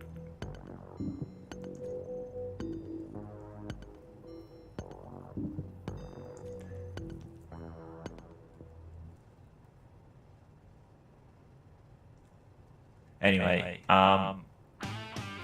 yeah, I'm gonna move the ship anyway because I don't want to pick up all the stone. So I just want to pick up bulk ice at the moment. But yeah, I can't figure out which action I want to extend it to, or does it automatically? Or where am I setting it? I've put it in there already. Oh, So okay. once the actions, you'll see it already set up. Okay. Cool. So it is on increased maximum distance, and I don't need to set a distance, it just figures itself out. Yep. Alright, cool. Alright. Yeah, I should have a fair bit of everything. Like, I mined a bunch of stuff on the way over here, so if you want to build a ship or something like that, so you can go through and unlock all your stuff, or print one out like you do, just branch it off if you want to. Yeah, there was a bit of a tragedy. I think, yeah, we might have lost power on the safe zone on the other server, and someone came in and hacked the safe zone and tried to boot me out. When I logged into it, it was trying to eject me from my ship, like push me out of the safe zone, and the only way I could actually do anything on my ship was I managed to wiggle myself around to a what do you call it, control panel, or actually I think I ended up doing it from the K menu. I deleted the grid that had the safe zone on it. So did that delete your ship as well? No, I didn't delete my ship, but there was a few things missing on it. So my drill and all that, my ship was turned on. Oh, that might have been someone else messing with it. Because yeah, I didn't do any of that stuff to it. That's alright, but I just wondered because I didn't leave it like that, and then I noticed that some of the grids were missing on the like some of the tanks were missing and storage facilities, and yeah, I'm thinking, oh, something's happened here. Yeah, it was someone hacked our safe zone. So yeah, it might have run out of power briefly, or ran out of zone chips or something like that. But yeah, I couldn't get into it. It was trying to eject me from the thing. So yeah, I couldn't really be bothered going through and fixing it at the time and building up another safe zone. And also we've lost all those zone chips that we had. So yeah, but I have been going on and setting the server up, but yeah, we might have run out of uranium because I didn't spend a huge amount of time on the server over the last few days. We might have run out of power briefly, and that created a window for someone to come in and annihilate it. So they know where we are now. Oh, they knew where we were anyway. Oh, did they? Oh yeah. Who did it? Hey? Do you know who did it? No, I've got no idea. I couldn't check because the safe zone was trying to eject me out of it. So I was getting pushed around in my own ship at the same time, and it was like, I couldn't do anything. It was the same as when that guy spawned in my ship that time. That was one of the ways that people found out where we were, was when I was mucking around with the guys over on Mars. I'd accidentally shared my med bay to the server, and I had a couple of people spawn in on that.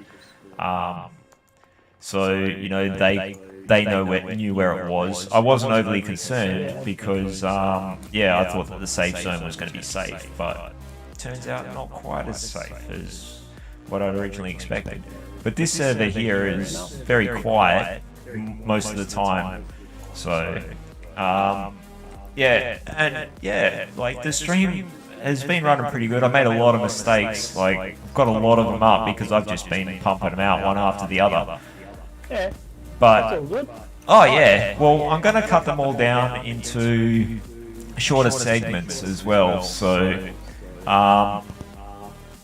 the idea is when I can be bothered getting around to editing them all down into half-hour videos or something. So there is periods of time where there's dead air, where I've got nothing to say or anything like that. But should be a bit more interesting with you here now. I've got someone to talk to. That's it. Got a little bit of an echo going on in your microphone though. I can hear myself. Oh, really? Yeah, a little bit. I don't know why I'm wearing headphones. Sometimes I don't use headphones. I've got a separate mic because it's still my headphones are cheap. Yours probably aren't, but they do pick up the sound from the headphones. I've just got a pair of pods. That's all. That's even weirder. Mine are stuck in my ear. Yeah, mine are stuck in my ear. That's really strange. I know, but it was echoing on YouTube. I could hear it. What? I'm echoing? Yes, definitely. Alright, that's really odd too. I don't know what's going on with that. Alright, I'm going to have to go and have a look at it later, because, there's some weird stuff happening. Actually, should have probably checked that out sooner. I know there's a little bit of a delay. I do have it monitored. There is another way you can do this too, right? So if you build a timer, you can actually do the same thing with a timer. So every revolution it goes round, right, you just figure out the time sequence. Yep. Which is usually about 2 minutes on a half a revolution. You just set the timer to extend the piston every 2 minutes. Yep. And it will go down to maximum, whatever maximum you tell it to. Yeah, well that was... If you extend it down, it'll go maximum 1 metre, and it will just go all the way until the piston is extended 10 metres. Yeah. Which is pretty much what I do. I just put 2 timers on, which does the top piston and the bottom piston anyway, so... Yeah, well I suppose being an RPM, it's not rocket surgery to work out. You just do it 60 seconds, it repeats, so... Yeah. See, these sensors here, sometimes they work in the keen server, and sometimes they don't. I've had problems where they just don't like keen servers. Well, one of the big problems...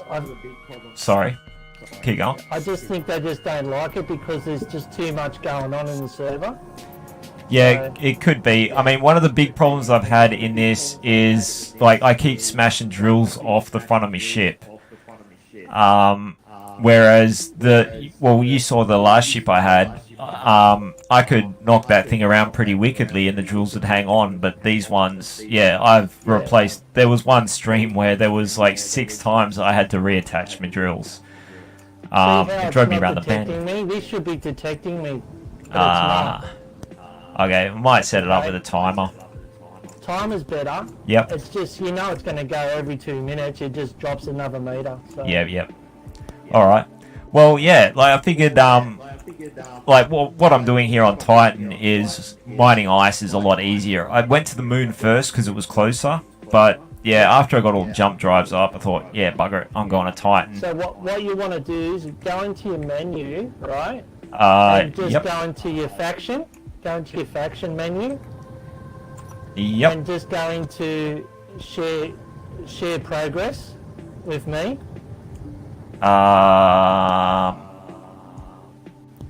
Yep. Done. Awesome. That way I'll get all your progression. So Is that all unlocked for you now? I'll have a look. It should be, yeah, I can do it now, no problem. Excellent. Alright, I'll set the timer up. Where do you want it? Just Anywhere's fine. that'll do. Yeah, yep, that looks good. Yeah, I put the camera on. That's what the turret controller is doing there. I don't know if I'll there's. just set it up. Yeah, yeah. And that's the only. Is that the only rotor you got? No, that's the only advanced rotor. On the top, there's just a basic rotor. Yep. That's for the camera turret thing that I got set up. No worries. And so, what are these pistons here? They're the only pistons that you've got. Yes. All right, I'll name them 1 and 2. All right. Yep. So,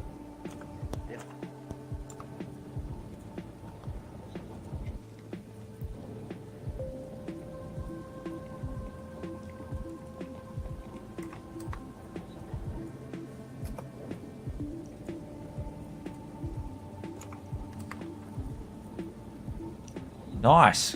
Got a crew now. There's a crew that knows what they're doing, not some idiot run around shit clanging out. Timer block on here. Oh yeah, I've got a timer block running the doors. I should have renamed that. In fact, I'll do that It's all now. good. Mine's number 2 anyway, so I'll just put it as drills timer. Yep. I'll rename the other one whilst I'm here anyway, because So you've called that one timer 2? Yeah. Yep. All right.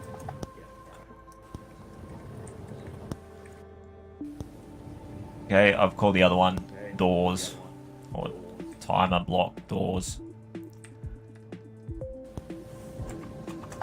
I suppose we need to set the timer block up for the respawn point as well now, like starting a faction again. So I'll chuck that down somewhere. I'll just chuck it up there. Do I have timer block equipped? Yes.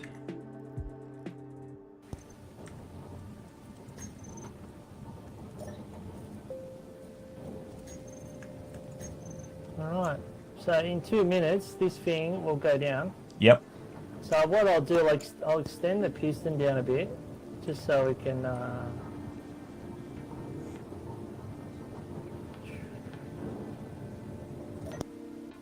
Give it a trial run so sort of we thing, can eh? start. Yeah. That's it. 'Cause, yeah, the main thing I want to pick up is ice.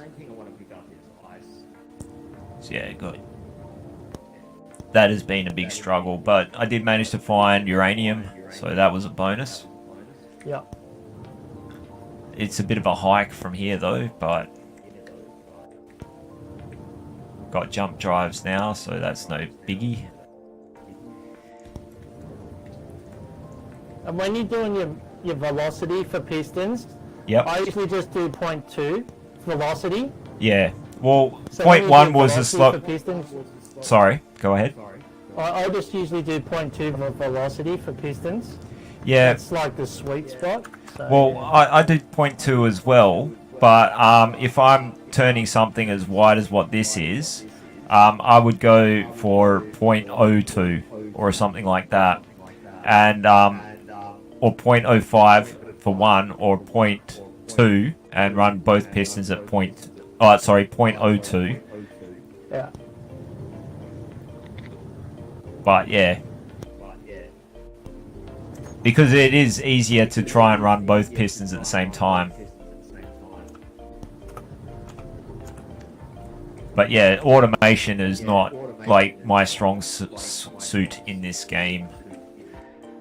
something that I wouldn't mind working on. And yeah, it's good that I got someone here that can actually show me what to do. I have to get see if I can get video stream of your point of view as well, and see if we can switch between the two. I don't know if YouTube lets you do that anymore though, but what I'll do, I'll start recording when you record, and then I'll just give it to you, and you can hack it up. Yeah, you can do it that way, or like even if you want to run a live stream as well, so you just stream it at the same time.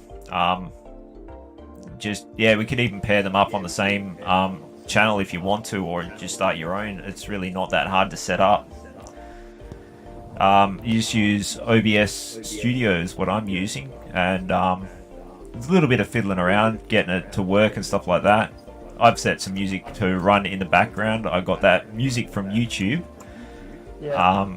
Like that's all just their stuff that is going to make sure that I'm not going to get hit with copyright infringements and whatnot. So. All right. So now it should go down after about 5 seconds now. So watch it. Yep. The drills.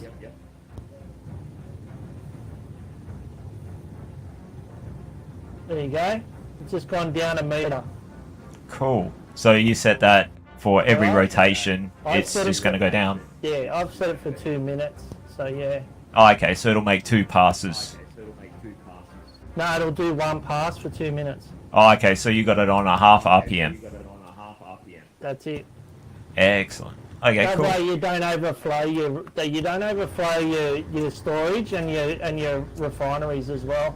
Yeah, well, yeah, I mean, I'm still building this up. This ship is, well, yeah, after destroying it a couple of times as well. But yeah, like, still working on everything. I mean, we've got everything we need on here. Yeah. We can go anywhere in the system now with this. But yeah, the big thing I wanted to do here. Ice as well, so. Yeah, well, that's the main thing I wanted to collect was ice to, like, you know, I've been burning through a lot of it. I haven't had the nuclear reactor up all that long, so yeah, that's been a bit. Well, I mean, it's been a godsend. Finding uranium and putting on the nuke. I'm running out of power, but yeah. As soon as I started, like, because I'd be flying along at, like, through space at 100 meters a second, not paying attention to what's coming at me, and yeah, that caused me grief a couple of times because I was building shit somewhere else on the ship because we had no jump drives to start with, and yeah, it just annihilated myself. Like, Did you just start yourself? Is this just you, or did you? Yeah. This is just me. So yeah, and I've got a little. Alright, so now that'll go down one more. That'll go down. See how Yep. it's going down again? Yep. Yeah.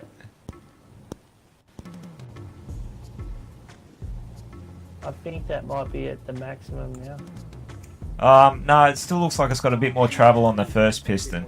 So, oh, maybe it doesn't. No, it does look like it's got a little bit more. It's at 8.1. So yeah, it's still got a couple more meters to go.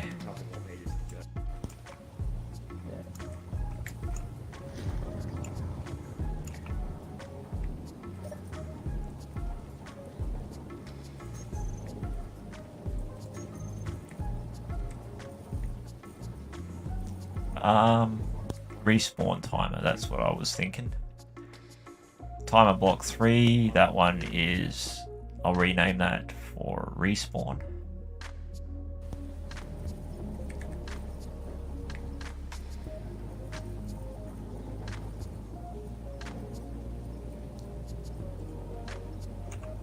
For anybody watching, what I'm doing is setting up a respawn timer. So it resets the med bay, so whoever else is in my faction doesn't accidentally spawn on my ship. This is something that's good to do for all of your grids. You want to have all of your survival kits and med bays set toggle block to on, and then what you do is run the timer block, so it runs on a loop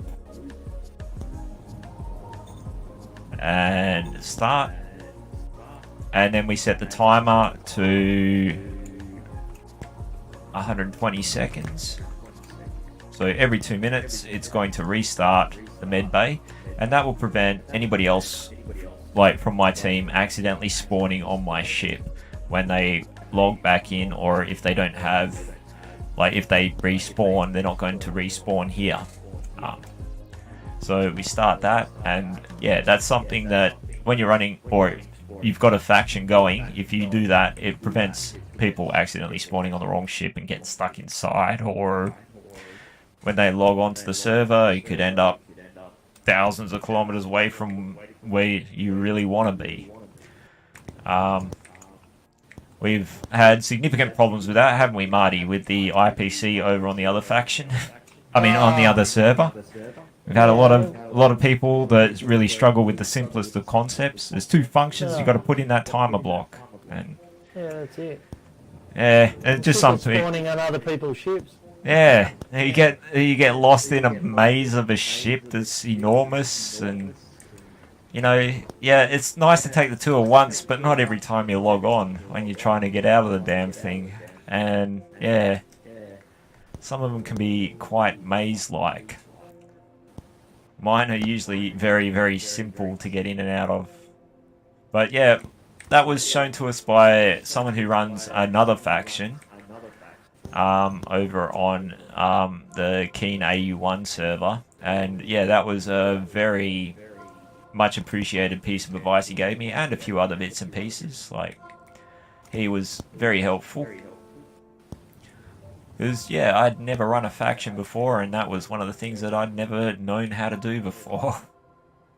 There you go. It's all extended now, it should be. Cool bananas. Alright, I'll move the ship, because, They'll yeah... only go down half a metre per section, so... Alright, cool. You won't break your drills off anymore, so... Ah, nice. Yeah, it was just a matter of tweaking it, and I'm not brilliant at that. Like, if it doesn't work first time, I just want to pick it up and throw it sometimes. Like, through a tantrum. But yeah, I'll move the ship. Oh, sorry, go ahead. When you do these buttons, yep. When you set these buttons up, you can set them up to stop pistons, right? Yep. And just extend and retract instead of reverse. Okay. And then that way you group them together, and they just so if you quickly want to retract them, you just press retract, and it groups them up, and you can group them up and retract both at the same time. Yeah. Well, I was going to set them up so as if a group. you really want to move your ship straight away, sort of thing, you know. Yeah. Well, at the moment, I don't really need to pick up the stone, because yeah, I've got stacks of everything else. Like, I'm probably going to end up just like I've set an ejector up there with a conveyor sorter, or like, yeah, waste dump. So it's going to spit gravel out and stone out.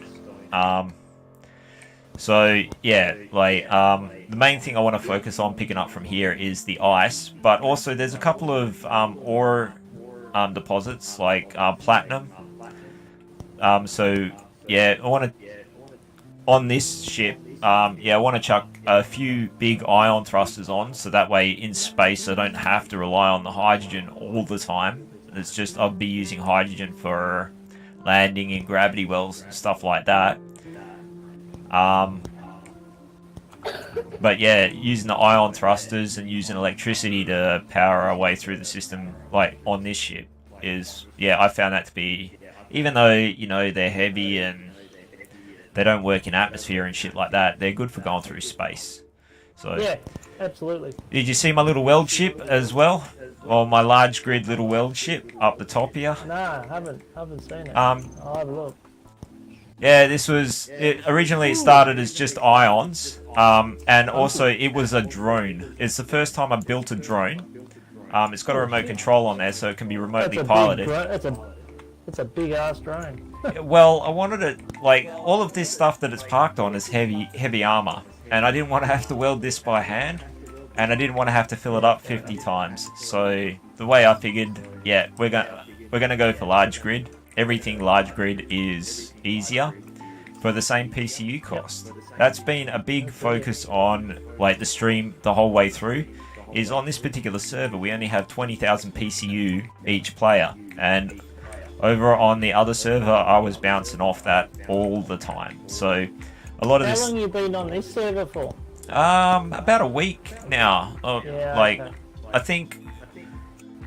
I think this is the 13th stream, and they're a bit over 3 hours long. So Yeah. like all less than 4 hours long. So, but yeah, between 3 and 4 hours each one. So I think we're up to number 13. Yeah, right. So yeah, what's that work out to be? Something like 35, 40 hours, like over the last week or so. Because I just stop the stream, then start the stream up again, because I'd be on the game anyway. So what I've done, Yep. I just so you can move around. I've just rotor locked your advanced rotor, yep, but you can actually set it up as a button on your panel. yeah, Put yeah. another panel in. I That way briefly- you can unlock it. Yeah, I briefly talked about that before when I was setting Otherwise, those it'll up. swing around like Yeah. a rusty gate. So Yep. Okay, I'll move the ship. Yeah, the other thing I was thinking about doing was making it, like, potentially drilling it a bit deeper, because there are some deeper deposits. I need to add some seats in if we're going to go and jump around and stuff, if we're all... are we streaming still? Yeah. Like, Right. like all the progress I've made on this one, I've streamed everything, because the idea was to try and help somebody out who, like, you know how we've been coming across people that on the other server that have never played the game before. So it's like what to do from absolutely nothing. Like, I started in a survival pod on Pertram. And Fair enough. streamed every minute of gameplay so far. So yeah, the total amount of time I've spent playing this playthrough, it's all up on YouTube raw. So Yeah. yeah, you can see all my mistakes and fuck ups and crashes into asteroids and whatnot. Mistakes are good. Well, yeah, I You know mean, why? You learn. yeah, you'd think that, and then I go and do the same damn thing again. So, are you adding in a flight seat, eh? Yes, mate. Nice. Just so I can rest my ass. Charge your suit and whatnot. This wasn't meant to be the final cockpit. I was working on building a bridge up the top, which had better visibility, but at the same time, I got to the, this is good enough, kind Better of. down the bottom.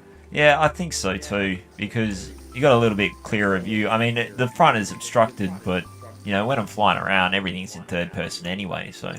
That's it. And I can sit in my little chair and play with settings. Yeah, well, that's also something else that'd be quite handy. One of us can focus on making sure we don't crash into a giant space rock, and the other one can do other stuff around the ship, which is a cool aspect of the game that I really wanted to explore. So we'll go for a multi-crew ship now. So yeah, I'm probably gonna, like, something I'll do, like, I did have a lot more refineries on. I've been through a lot of refineries. With them being on the front of the ship, they're the first things to end up getting turned into scrap metal. Yeah. But yeah. What's the fuel status at? Like, how much have we managed to load up? I'll just have a look. Oh, we're up to nearly 70%. Yeah, it's pretty good. You just have to move slightly and then dig her in again. Oh, yep. Oh, I've moved it and parked it. I just haven't turned it on, so... So we just hit the on button over there, was it? No, I have to set up another panel, and I'll set it up properly so we don't have to go into main menus and stuff like that. We can just press buttons. Okay, So- well, I've got the button panel there, so do whatever you want with the button panel. I'll just add another panel. That way it gives us more freedom with buttons. Oh, okay, so you're going to have, like, 2 rows of buttons there. 2 rows of buttons, and then that way it'll be like...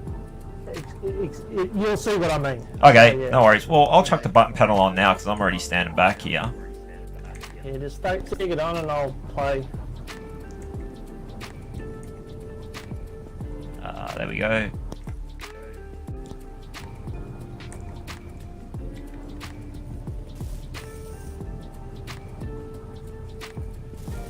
Yeah, it's a shame we don't have a button panel with more buttons on it. But I suppose how complicated do we need to make this?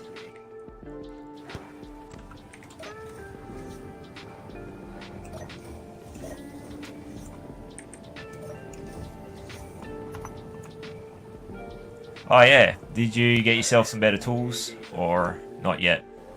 No. Alright. Nah, not yet. Alright, I'll fab up some.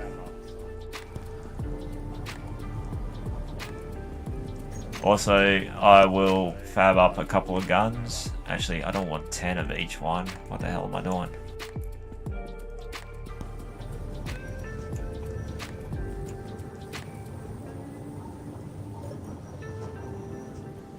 And ammo for it. Just in case we come across unfriendly types. Not that this server has been, or this server seemed very quiet. When I was over at the Earth, though, the Earthlight world, or more to the point, the moon there, I saw a COVID nanite testing station or some shit on the moon. I mean, on the Earth. Yeah, right. But what they've done is someone's also put down a, what do they call it, a noob-friendly building station or something like that. That might be interesting to go check out as well. So, Okay. I wasn't going to go and check it out there and then because I had bugger all fuel. And I didn't think I was going to be able to get this thing off the planet at the time. Like, at the moment, it's still running quite heavy, I think, so... But, yeah. Mine, yeah. We'll pick up the ice, and then I've completed the objective for landing here, at least. And, yeah, we can get underway, go back to Earth. We can always come back. Like, the other thing I was going to do was land on every planet like you did that time. So, I don't think I've unlocked that achievement, at least not on a server, so... But yeah, like, I think it'd be good. Like, a good objective for the stream. We can go back to the Earth, check out the, that noob base that's there. Or whatever the person set up. Yeah, like...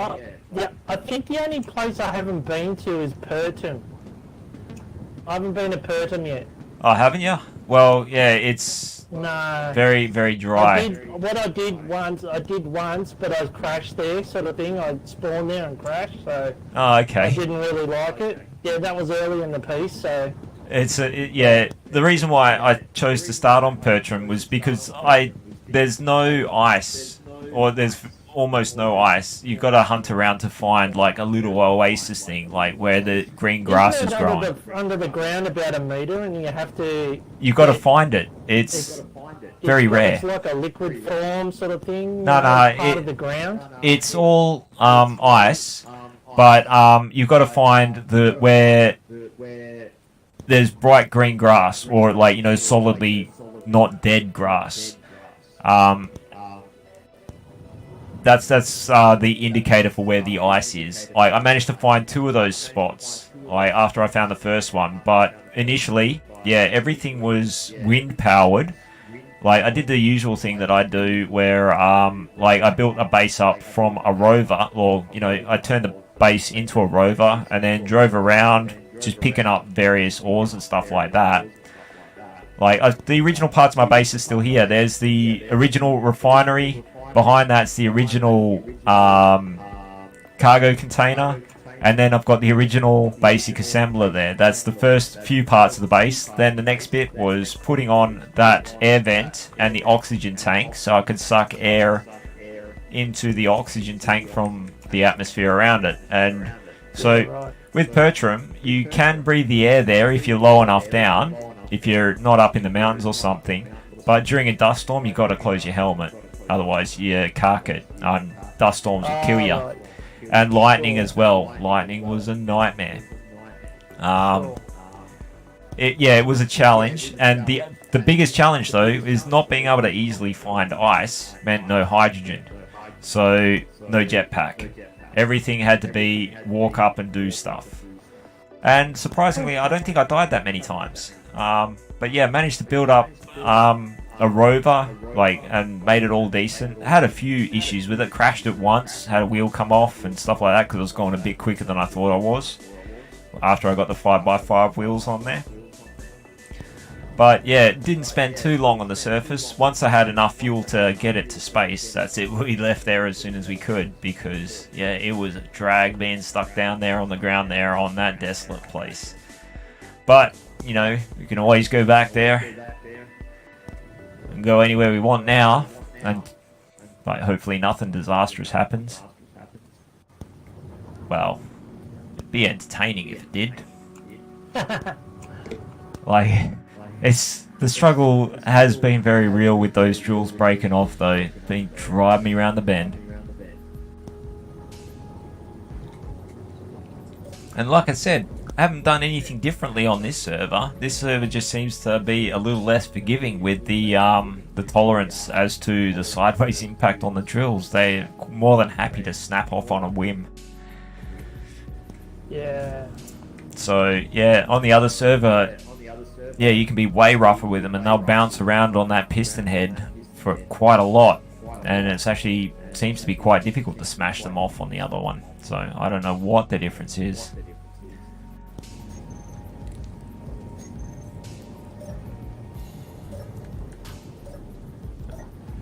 But since you've come on, this server has started to become a lot more popular. Oh, really? Yeah, it's been. I've got a following. Yeah, you must do. You must be a little infamous through the. Well, this is my original server that I practice on. Oh, okay. So you've got stacks of bookmarks for ore deposits and stuff like that throughout this one, or do you just wipe it? I do actually, but they're all written down on pages here, so yeah. But everywhere, do you know, right, that if you go and find uranium in space, you'll find the same uranium in the same spot again in another server? Oh, okay. I didn't know that. I've done it heaps of times. So there's an asteroid in space that I found. I know for a fact that uranium exists, and that's why I said, let's go to this spot. I know where it is. So. Oh, okay. So that's how you just copied all the bookmarks over from. I keep all my GPS markers in every server I go in, and then, if I find iron, I'll find out where the closest iron is, and I'll write it down. So I've got pages of them. That must be for all vanilla servers, yeah? Or is that just any SE server? Any keen server. Ah, okay, yeah. Because they must all start from the same same base model, all the same. They spawn the same terrain with the same. I saw something that tripped me out. I saw two asteroids right next to each other that were literally identical. Well, almost identical. They looked identical. They had different ore deposits in them though. But yeah, it was like a glitch in the Matrix thing, like the black cat from the first movie. It's like that kind of spun me out a little. But yeah, anyway, tangential stuff. So yeah, we can only jump 1,000 Ks with the number of jump drives we got on now, but we should have enough stuff to make up a bunch more. So what I might do,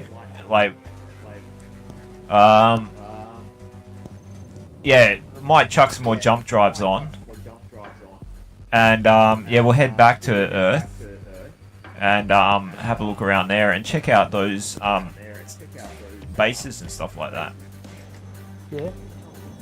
Okay. That's if you're up for it. Okay.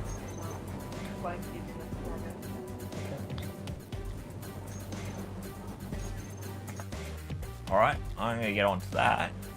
Yeah, we can do that. I'll just finish setting these up and then I'll be with you. Yep, cool.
Okay.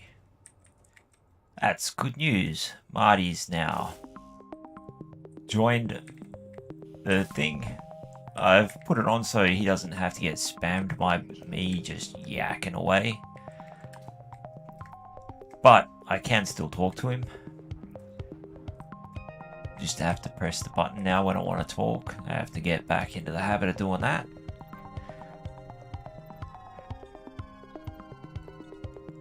But yeah, it's definitely nice having a crew buddy along for the ride with me, especially someone who knows what they're doing with a lot of this stuff.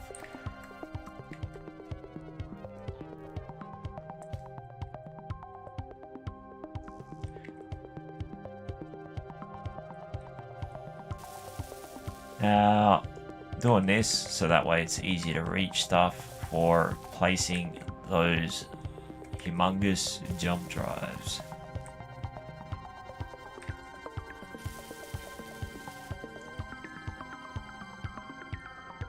Plus, more storage is always more better.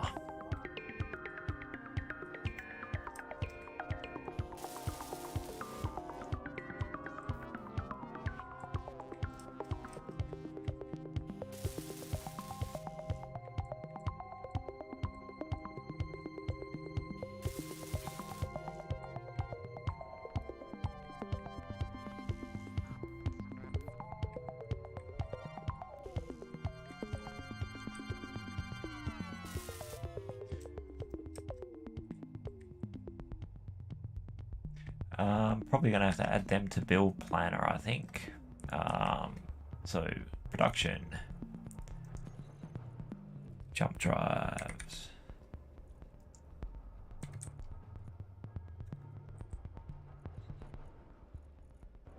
So add two of them in. Focus on the parts that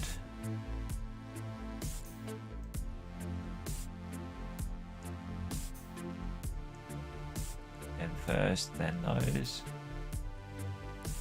The other thing I think we'll chuck on is we'll chuck the refineries back on, add the yield modules. So that way, yeah, not running into, like as it is now, we are getting pretty backed up with all of the material that we have collected so far. So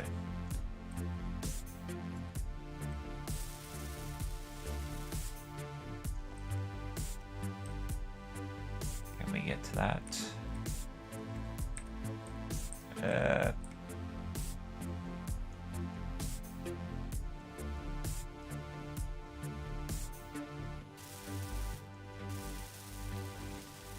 There we go.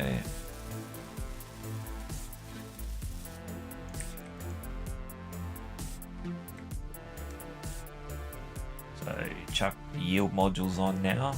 And we'll get all the refineries back up to where they were before I annihilated them.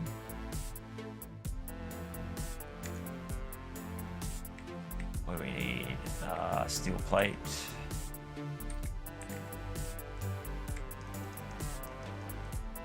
Don't need that or that.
Oh.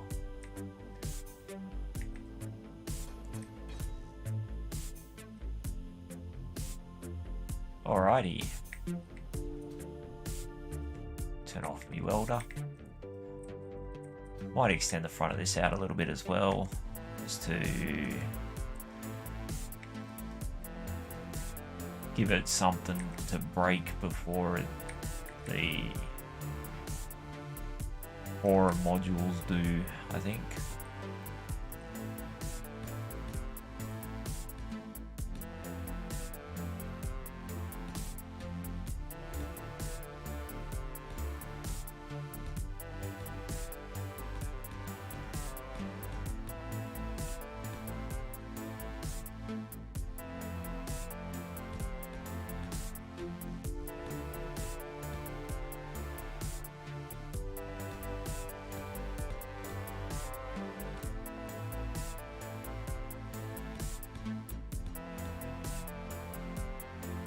There we go.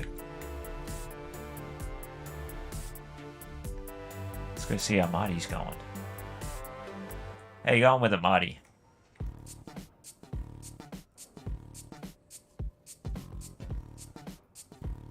Yeah, almost there.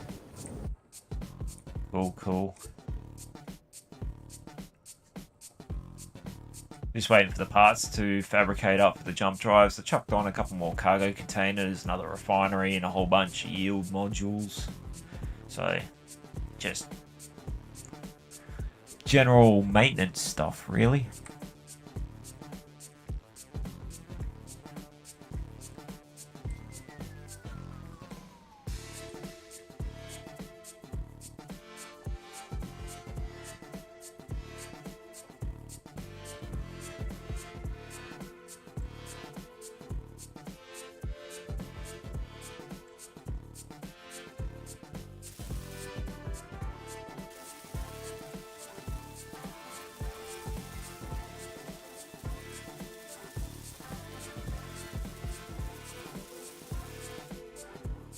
Out of computers, what the hell?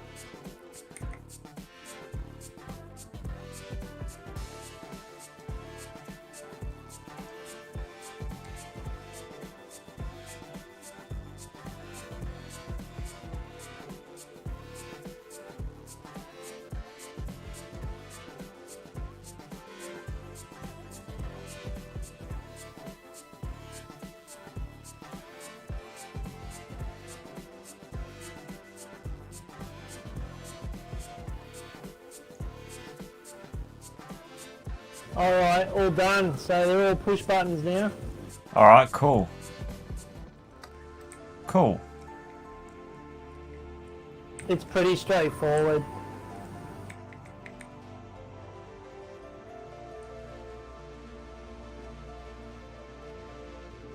So if you want to go full auto mode, you just turn the timer on and it'll start ticking over.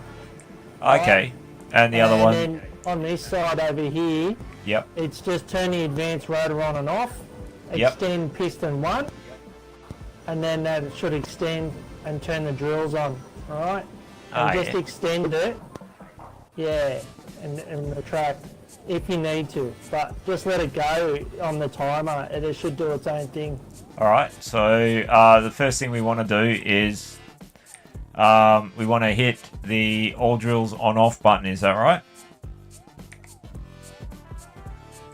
So just press the advanced rotor on off, and then all drills, and then press the timer on. Yeah, it's not doing anything when I press F on it. I don't know why.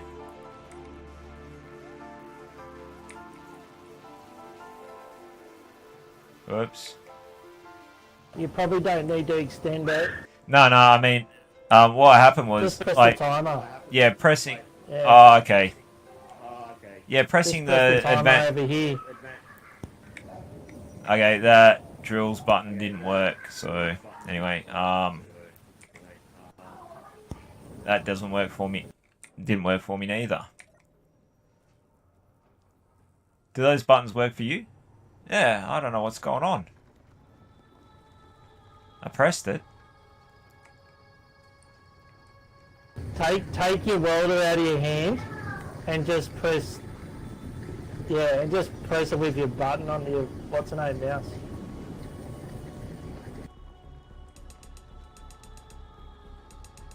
Nope, still not working. Those two buttons don't work. The other ones do, though. That's odd.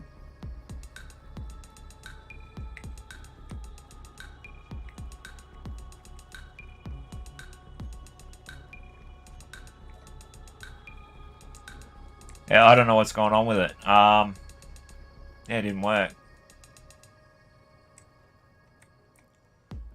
Just gonna recharge the suit. No, timer's on. It's doing what it should be doing. So. Ah. Fair enough.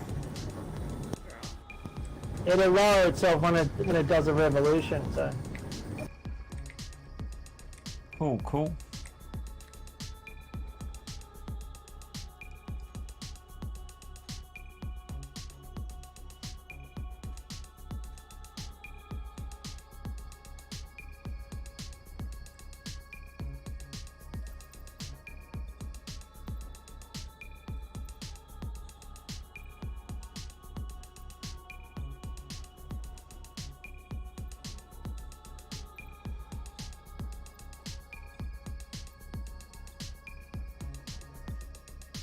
Yeah, I still haven't got around to putting a med bay on this thing. When I was working it, like, I was going to put all the stuff up on the top, had everything sort of laid out, and it just looked a bit shit. That's why I took it all down. But yeah, organising to put a med bay up there and then annihilated half the ship. So actually killed the survival kit. Oh, no. Very nearly game over because, like, yeah, the survival kit was dead. I survived the crash.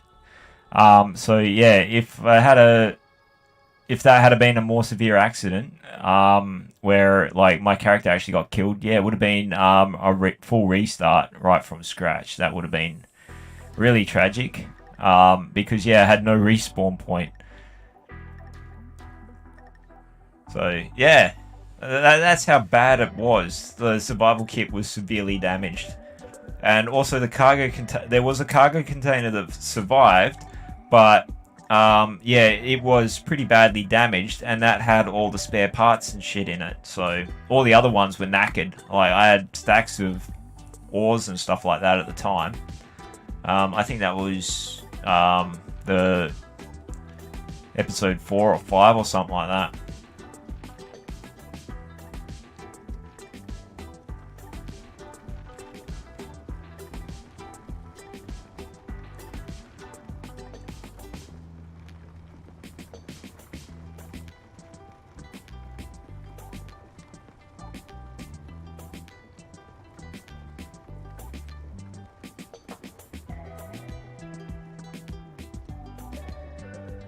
I wish we had inertia tensors on this.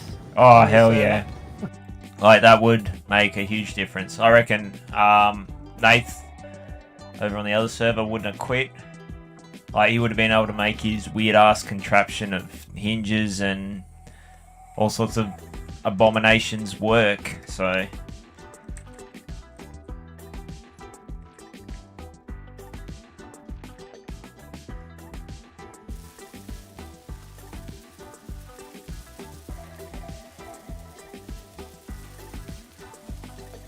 Figured out a very fast way to knock these things out. I don't know if it's a new concept, but yeah, just smash that out. If you turn your drill on, like, you put it on the build planner, and then, or not your drill, your welder, you double click your welder and it stays on, and then you spam the middle mouse button with drawing parts into the build planner. It automatically throws all the parts on there. So, because these things take an eternity to weld up normally, because you got to go. Yeah, whereas you just saw how quickly I did that one. That one I just did from scratch. And what I'd done, the reason why I put that container there is because I could reach the port and I didn't even have to move, so I could weld it up straight where it was. And yeah, just smashed it out. It's a heaps quicker way to throw those things down. Them and large reactors as well. Or also those big ion thrusters. Like, if you can get in on the right angle, and you can, like, if you're putting it onto a hydrogen tank like this, you can use the same method, and you can just smash out lots of big parts like that. Really easy. The reason why I made the weld ship, though, was because, yeah, doing all that heavy armor there, It would have taken an eternity to do it by hand, doing it 2 blocks at a time. Like, I just did not have the patience for that. So, And all those yield modules. the yield modules aren't too bad. Because they're not too far away from a cargo port, you can do 1.5 at a time, sort of thing. So, you know, that's not as bad. And the amount of times I've had to do them though, like the amount of drills I've made. Actually, are they yield modules? They better be. Yes, they are. They're just upside down. Yeah, they're all those are all yields. Yeah, I thought I might have put the wrong ones in because they're upside down. So yeah, I put speed modules on. I've got 3 assemblers, 3 industrial assemblers, all with yield modules. These 2 at the back here, I've got them as slaves to the primary one, which is in the middle, which is just up there. So that's how the ship's laid out. It's very simple.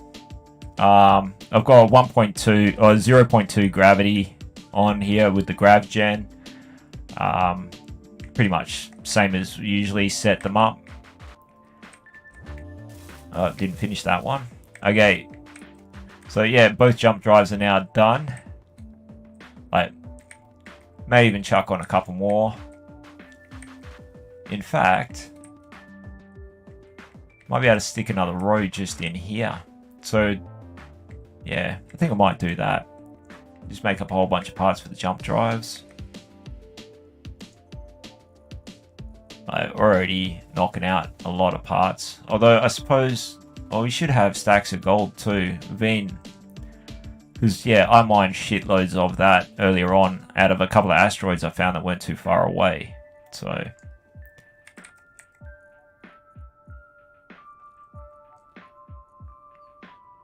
still got 100,000 kilos of uranium ore there.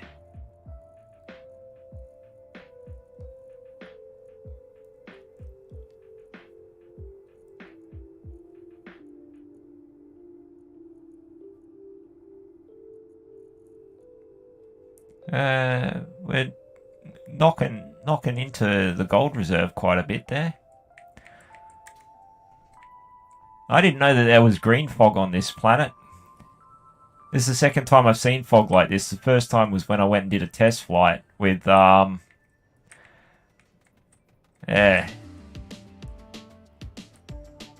little welder ship. I think Marty's gone out of radio range. Nah, oh yeah, there you are. Oh, okay. Yeah, I'm gonna make this bigger. The inside of this, I think I'll just extend that out. But yeah, it might be worth sticking the cryopod on the inside there and sticking a med bay in. So I'm gonna chuck some blocks down and make this bigger. Back in a sec. AFK. Yep.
So, yeah, now we've got another crewmate here.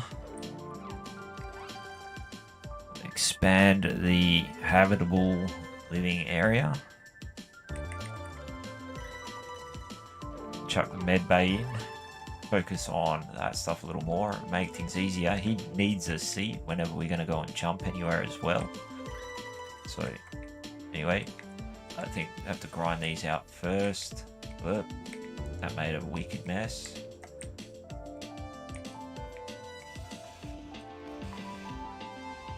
We still want to leave a little bit of space to walk around the outside there. But, so yeah, I'll leave one row to walk around at the moment. But yeah, everything will probably change later. What do we want? We want that angle.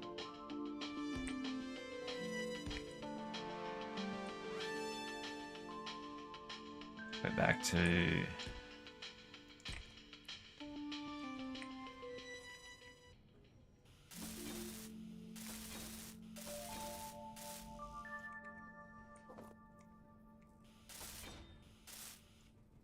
that and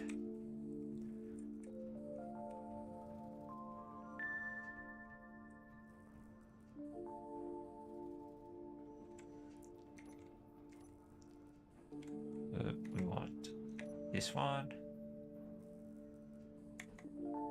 Try that there and that one there.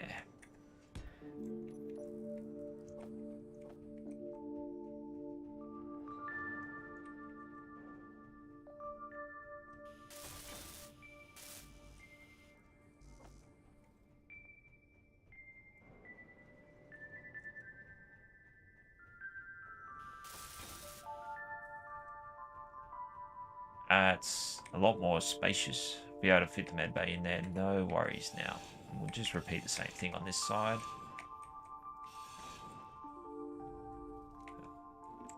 We'll start dropping down parts.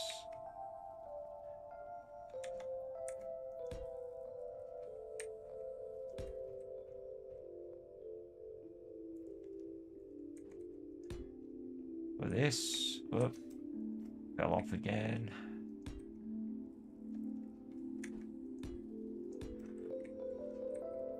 Actually, that was too far.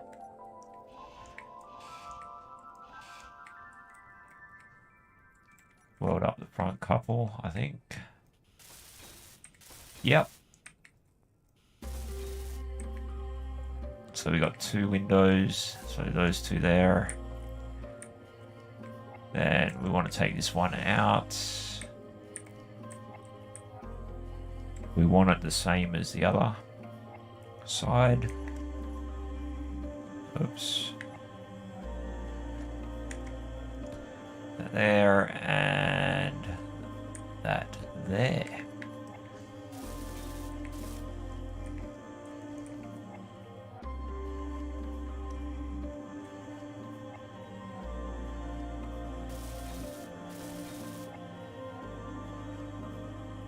And there we go, we got heaps more space inside there. As well as we got a view out the front.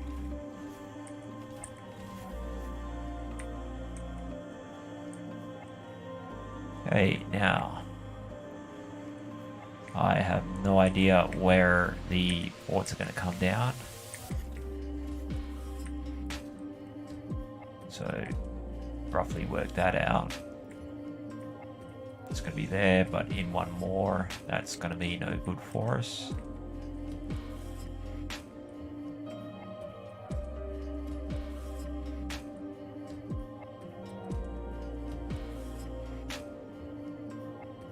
So yeah, we might have to actually just pipe something up specific for it.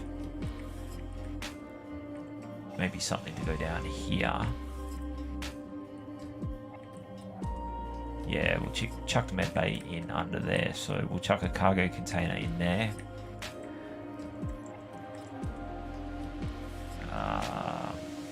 Small one. Need interior plate.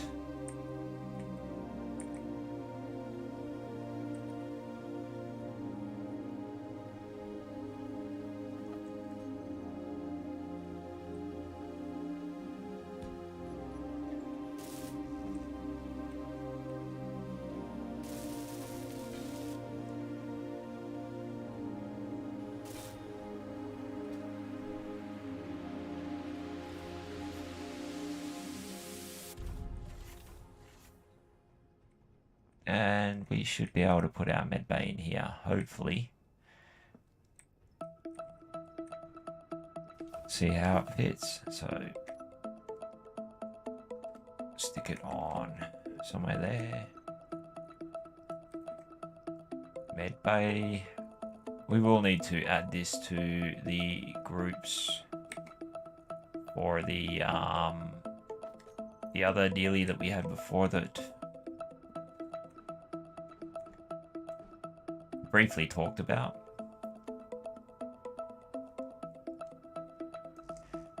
Interior plate. We can't get it from there.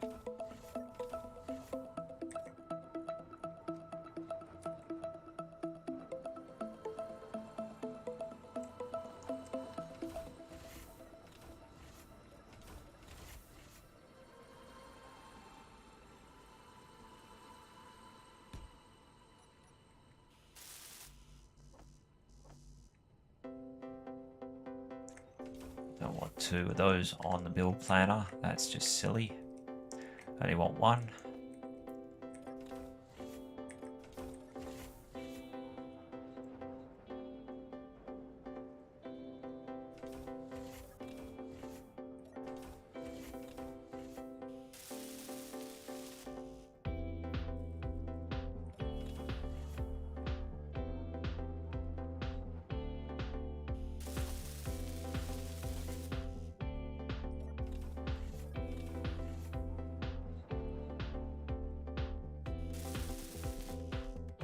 Waiting for those medical components. They're pretty bulky items as well, so I can't carry too many in one go. Still waiting for more to be made up. Maybe. No, got them all. Excellent. Okay, we now have the med bay set up. This is a lot faster method of recharging the suit power, as well as everything else is pretty quick, but we need to pipe it up now.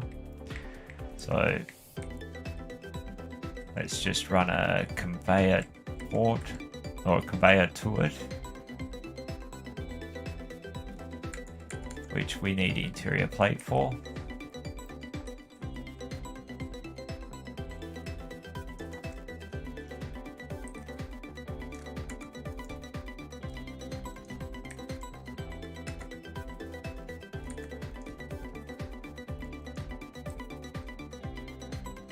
So bust the welder out. 1, 2, 3, 4. So you start down here. Just in case we couldn't grab everything, so we can still get everything from that point there. And now we can refill everything from inside there at the med bay. The other thing that I probably should have done is put in a cryopod, or put the cryopods in here. But I suppose what we could do is extend the glass back and take out the cryopod from over there and just chuck them up the back behind, like stick a couple of cargo containers where those are.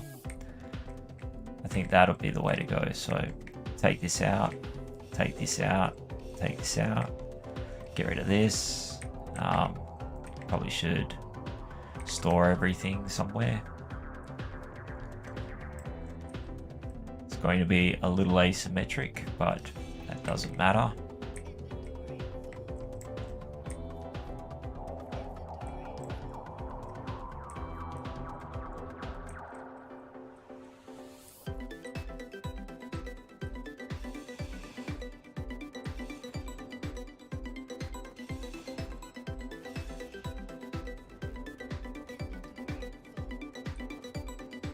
We do have a respawn pod or point over there as the med bay now, so we don't have to worry about yeah, the stress of whether or not we're going to die and lose everything. So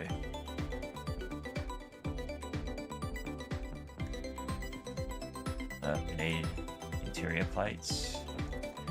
Grab a bunch of them. Chuck 2 cargo containers there. And cryopods. Where are we with the cryopods? I think they're on 9. Nope. 8. 7. Oh well, we'll re-add them. Probably replace them with something else.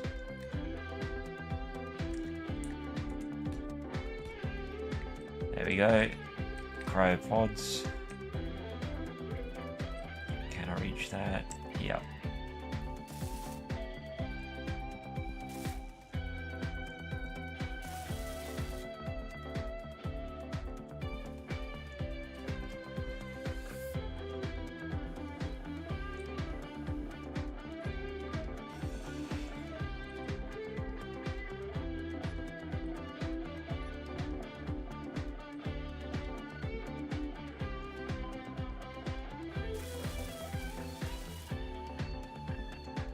That's not going to let me do it, annoyingly. So weld this one up first. Okay, next cargo container.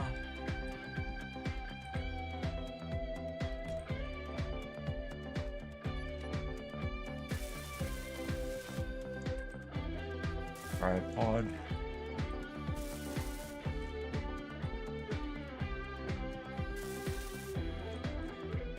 And another cryopod.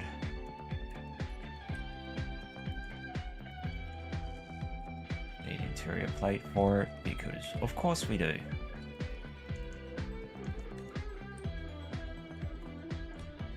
And it's upside down.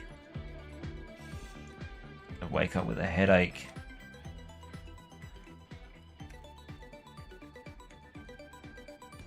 There we go. That one's done. Or down. Then we'll add our glass around the outside of that. Extend that up.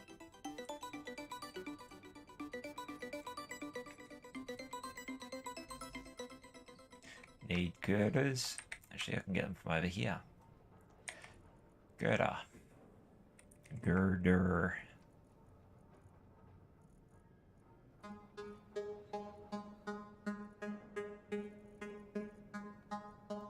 There we go.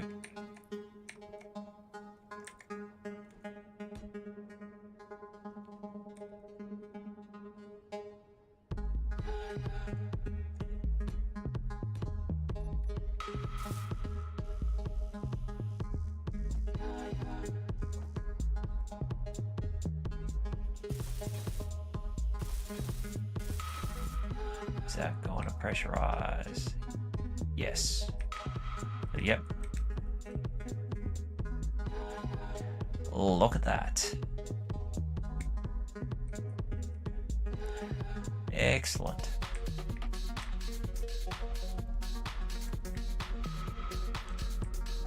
All right, we got. I'm gonna have to do. Sorry, go ahead. To go just now. Just gonna have to go now.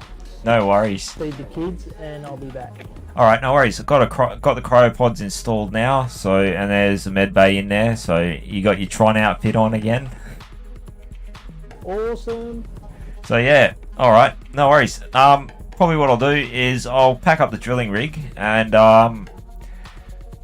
yeah, like start heading towards Earth. So I'll back all of this stuff up. I think we've got like stacks of fuel, and yeah, we'll go and check out that signal on Earth, I reckon. And yeah. Well, when I come back, I'll let you know, and I'll come with you. Well, yeah. I mean, like, yeah. If you jump in the cryopod, then yeah, like, you'll be coming along for the ride anyway. So, like, yeah, all the respawn points all set up. Or actually, I've got to reset that timer because I got rid of the survival kit. But yeah, you'll be along for the ride now.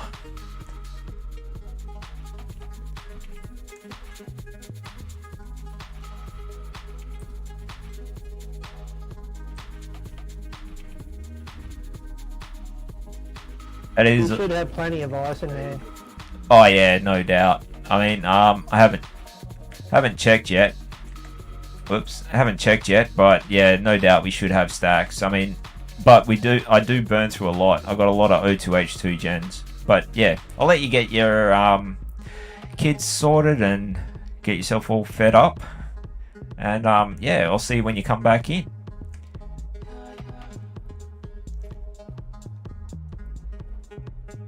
No worries. See you soon. Cool bananas.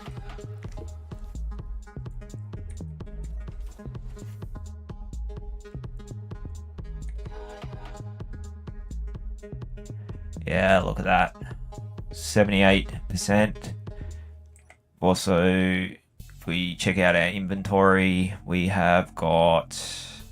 Do we have stacks of ice? Or did we burn through it all? No, we still got plenty of ice. So yeah, I think we're going to be good for quite a time now. We may want more downward thrust when we come into Earth though, because yeah, we are getting close to the comfortable threshold of, you know, what will work well for us as far as fighting Earth's gravity. Might on the way there as well stick on some more sideway thrusters. I did want to put some ions on there just for space travel or ease of space travel. But yeah, starting to look pretty gnarly, I think. We've got a very effective ship going on here. Yeah, so probably what I'll do is end the stream a little bit early. I'll restart it. I'll take a short break. And yeah, restart the stream. And yeah, get to flying back to Earth. We did what we came here for, like mostly. Like, we did find some ores and stuff like that. A little bit jerky looking around like that, but yeah, like we've got quite a nice looking, well, quite an effective looking ship going on here. That drone is, well, what started out as a drone is proven to be quite a large vehicle. I don't know how well that's going to go on Earth, or the Earth-like world, but we'll test it out and we'll see. Definitely going to be an interesting thing. And yeah, so hope to, like, if you are watching the stream, or like, I don't know if anybody's watching at the moment, but yeah, if you're watching this later on after the fact, I hope you join us for the next one. And yeah, if you are picking up some pointers, or you do have any pointers for me, that would be really handy. Just chuck them in the chat. I'm more than happy to take advice wherever I can get it and explore new ideas and whatnot. I think I might make this walkway a little bit wider as well, but that being, yeah, I can probably make it one wider without, and also stick a few engines on the inside here without obstructing it. So I think that might be something that's on the cards for the next one, because yeah, I nearly fell off just then. Also, that will make it so I can put a rail along there or something like that. So that way, yeah, you can walk along the edge without running the risk of just ending up falling off into deep space. So, but yep. So yeah, short break time.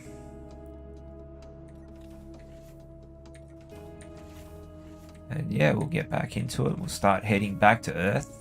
We've got 2 more jump drives as well. That's something else good to look forward to. That one's already got someone in it. So yeah, I will hopefully see you guys in the next one.